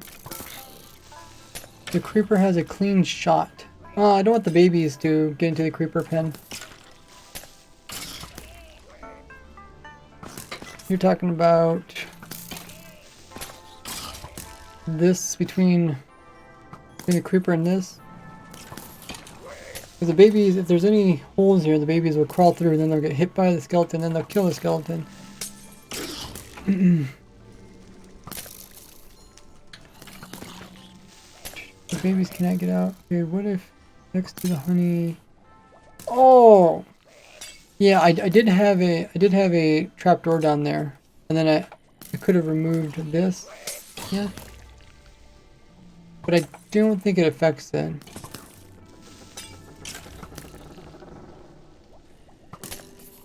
I don't know how much blocks do, how much do they absorb. I would probably use a sorting system, because I doubt that keeping mob drops are necessary. Because it doesn't really produce that many loot, I don't think a sorting system is really necessary. I mean, look how much it produced. It's not like it produced tons of double chests. Not really designed for that, so sorting it's not a big deal. Thanks for @plays for following. Dragon doesn't circle down, just dives. I think in 1.12 it still does the circling thing. I don't think they changed anything with the dragon for a while.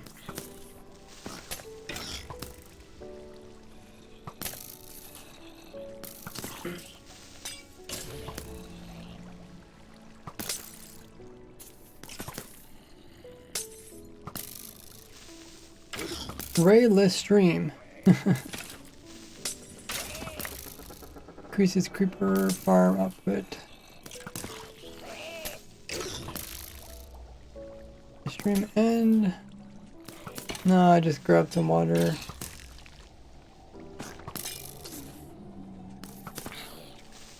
Oh, that's interesting.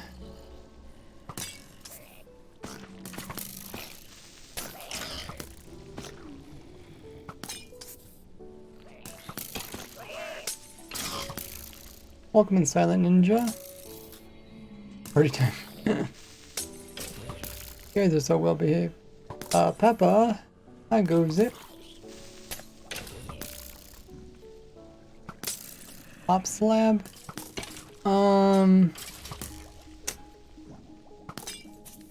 Need to pick up the items, so.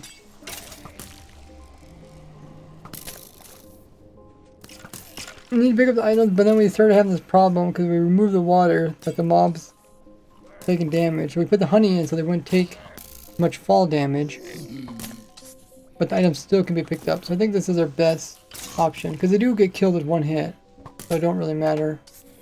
Like doing more damage. No, in 1.12 it dived. What? Is it 1.12 that the dragon is just the same as 1.9? I don't remember anything changing on 1.12.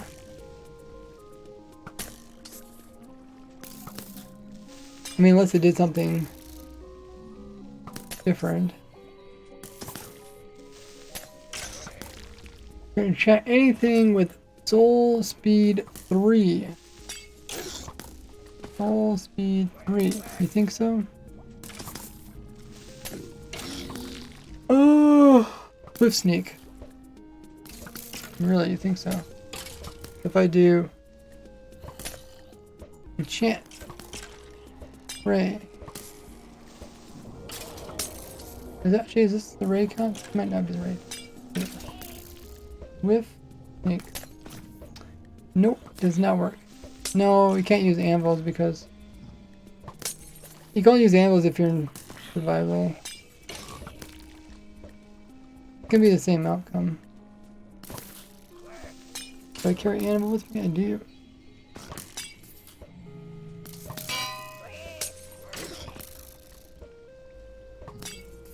Give Ray, or give Ilk. Oh, I guess that's not how that works. Okay. Have to do it the manual way. Oh, how tough.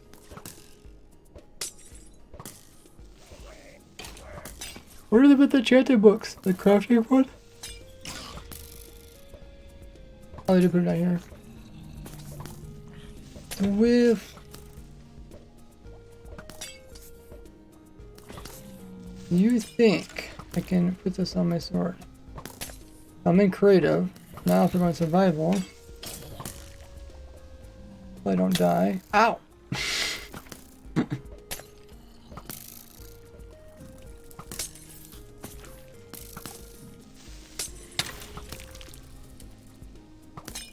It doesn't work. Yeah, you gotta make sure to not do any creative because creative can bypass that.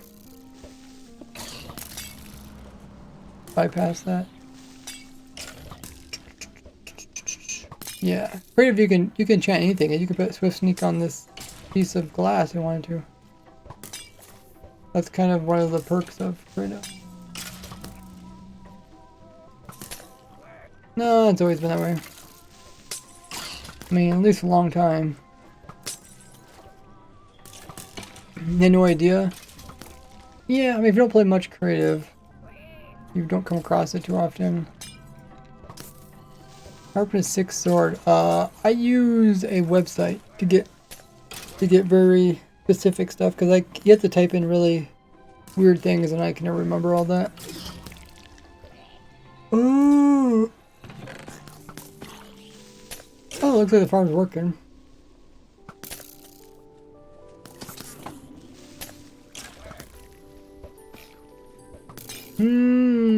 So what I'll probably do is I'll just keep running this farm. I'll have to remember not to. I have a bad habit of saying I'm going to run a farm and then I turn my computer off. Can I just give me a regular diamond sword? Yeah, use a website that does that kind of thing. That's glass. That glass there, look how it looks like bing bing. Let me grab a... Well, we can do this. I gotta go in. Maybe for this one. In. In. Kind of fascinating.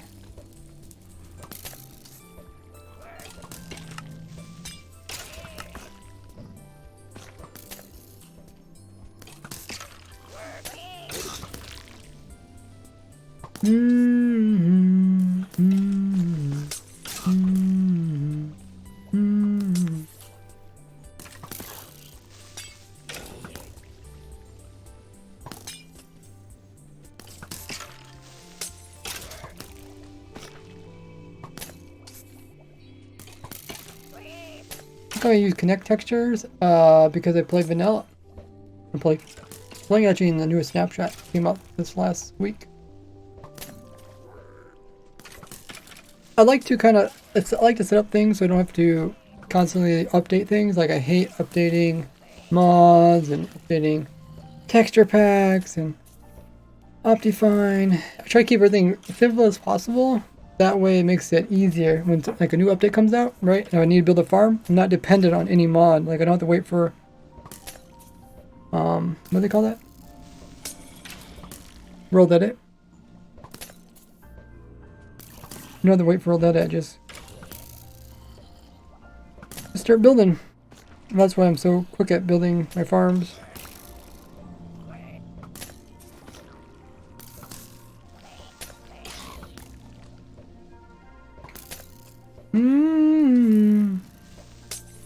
Yeah, I'll keep running this.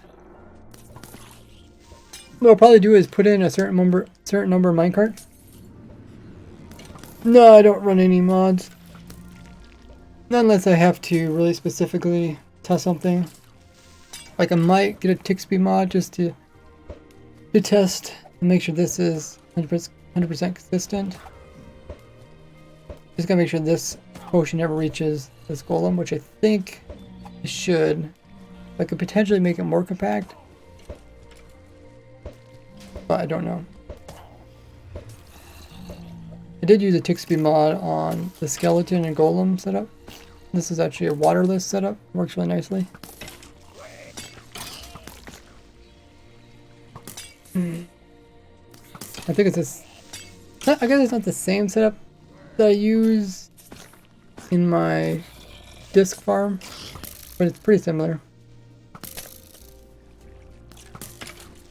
I used to use bubble columns for flowing water, but then I was like, huh, what if I just make it so the skeleton thinks he can arch his arrow, but it never goes.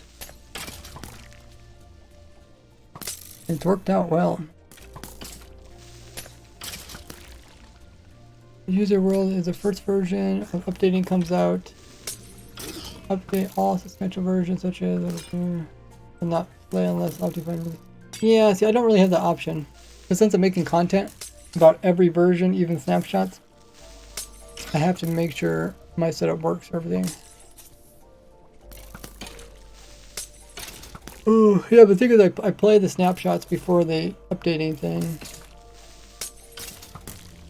It's not really worth it. Plus, it's a big hassle, and I really have no reason to use a mod unless I need very specific. If I have like a very specific question, you just ask somebody to check the code, and then usually I can kind of figure out what's going on without needing a mod to show me. But sometimes, I mean, it would be nice. Like, it would be nice to have a mod that shows where these mobs are trying to pathfind to. Some of these mobs are going really slow in the water, like they're trying to pathfind backwards. It would be cool to see exactly where they're trying to pathfind.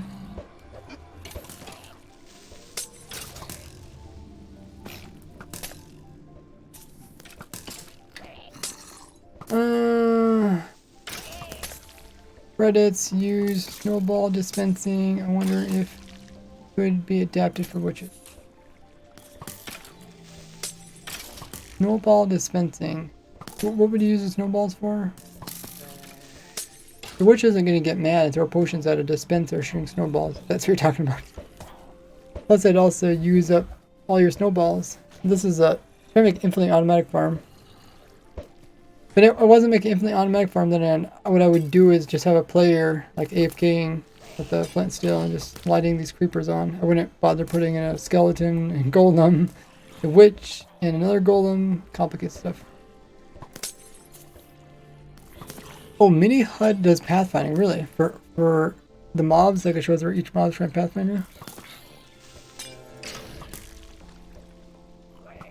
Snow golem for Skulk farm? Yeah, that comes from my farm. Or use a snow golem. My original farm, when Skulk cloning came out, I used a golem to constantly aggro.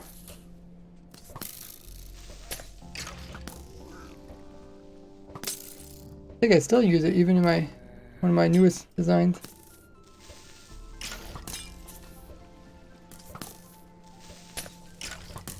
But I'm quite satisfied with how it's turning out.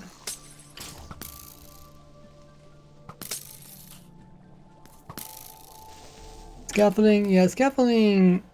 It's because the hitboxes are a little bit different. And it does have a lot of spawning room, except it's horizontal spawning room rather than vertical.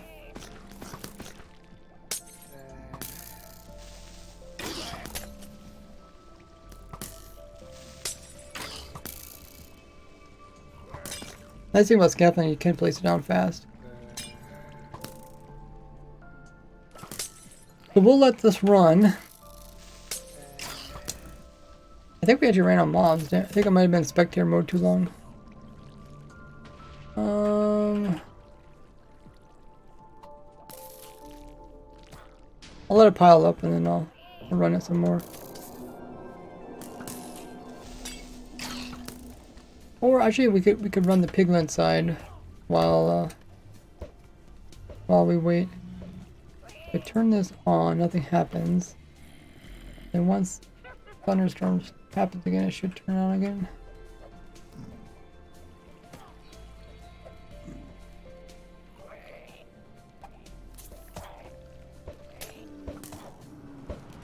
There comes all the piglins.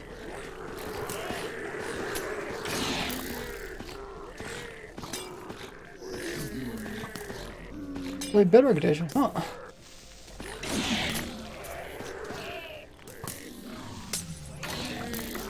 But I have been streaming for almost 4 hours, so let's find somebody to raid. I still need to work on the next Raise Grid episode, so I'll probably do that tonight.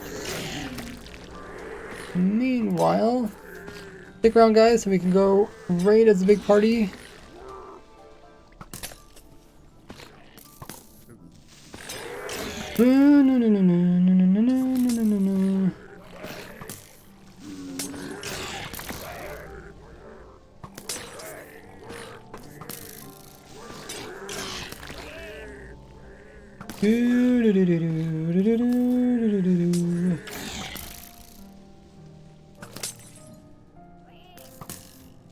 And there's people playing Minecraft Championships, mini games,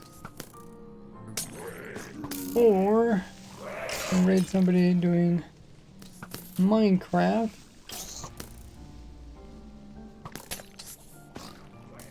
survival.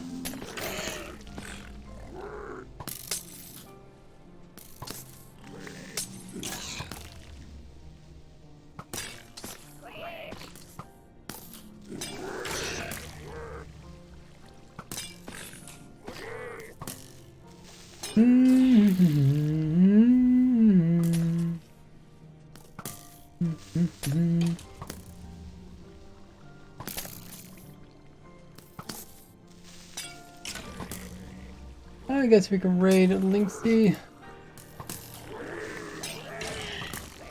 remember the last time we raided them.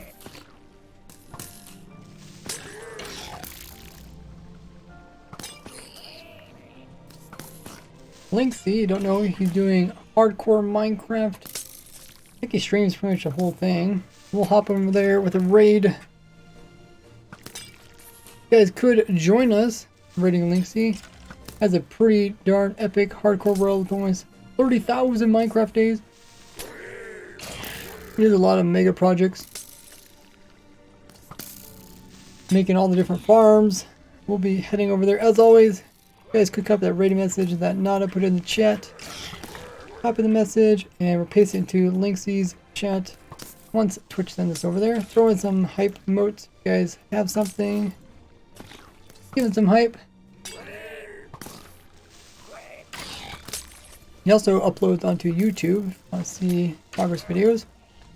Thanks guys so much for joining in the streams. Appreciate everyone using Amazon Prime or Twitch Prime to subscribe to me each and every month. It's a great way to support me. No extra cost. You just gotta remember to manually renew it monthly. And for the biddies today, everyone subbing.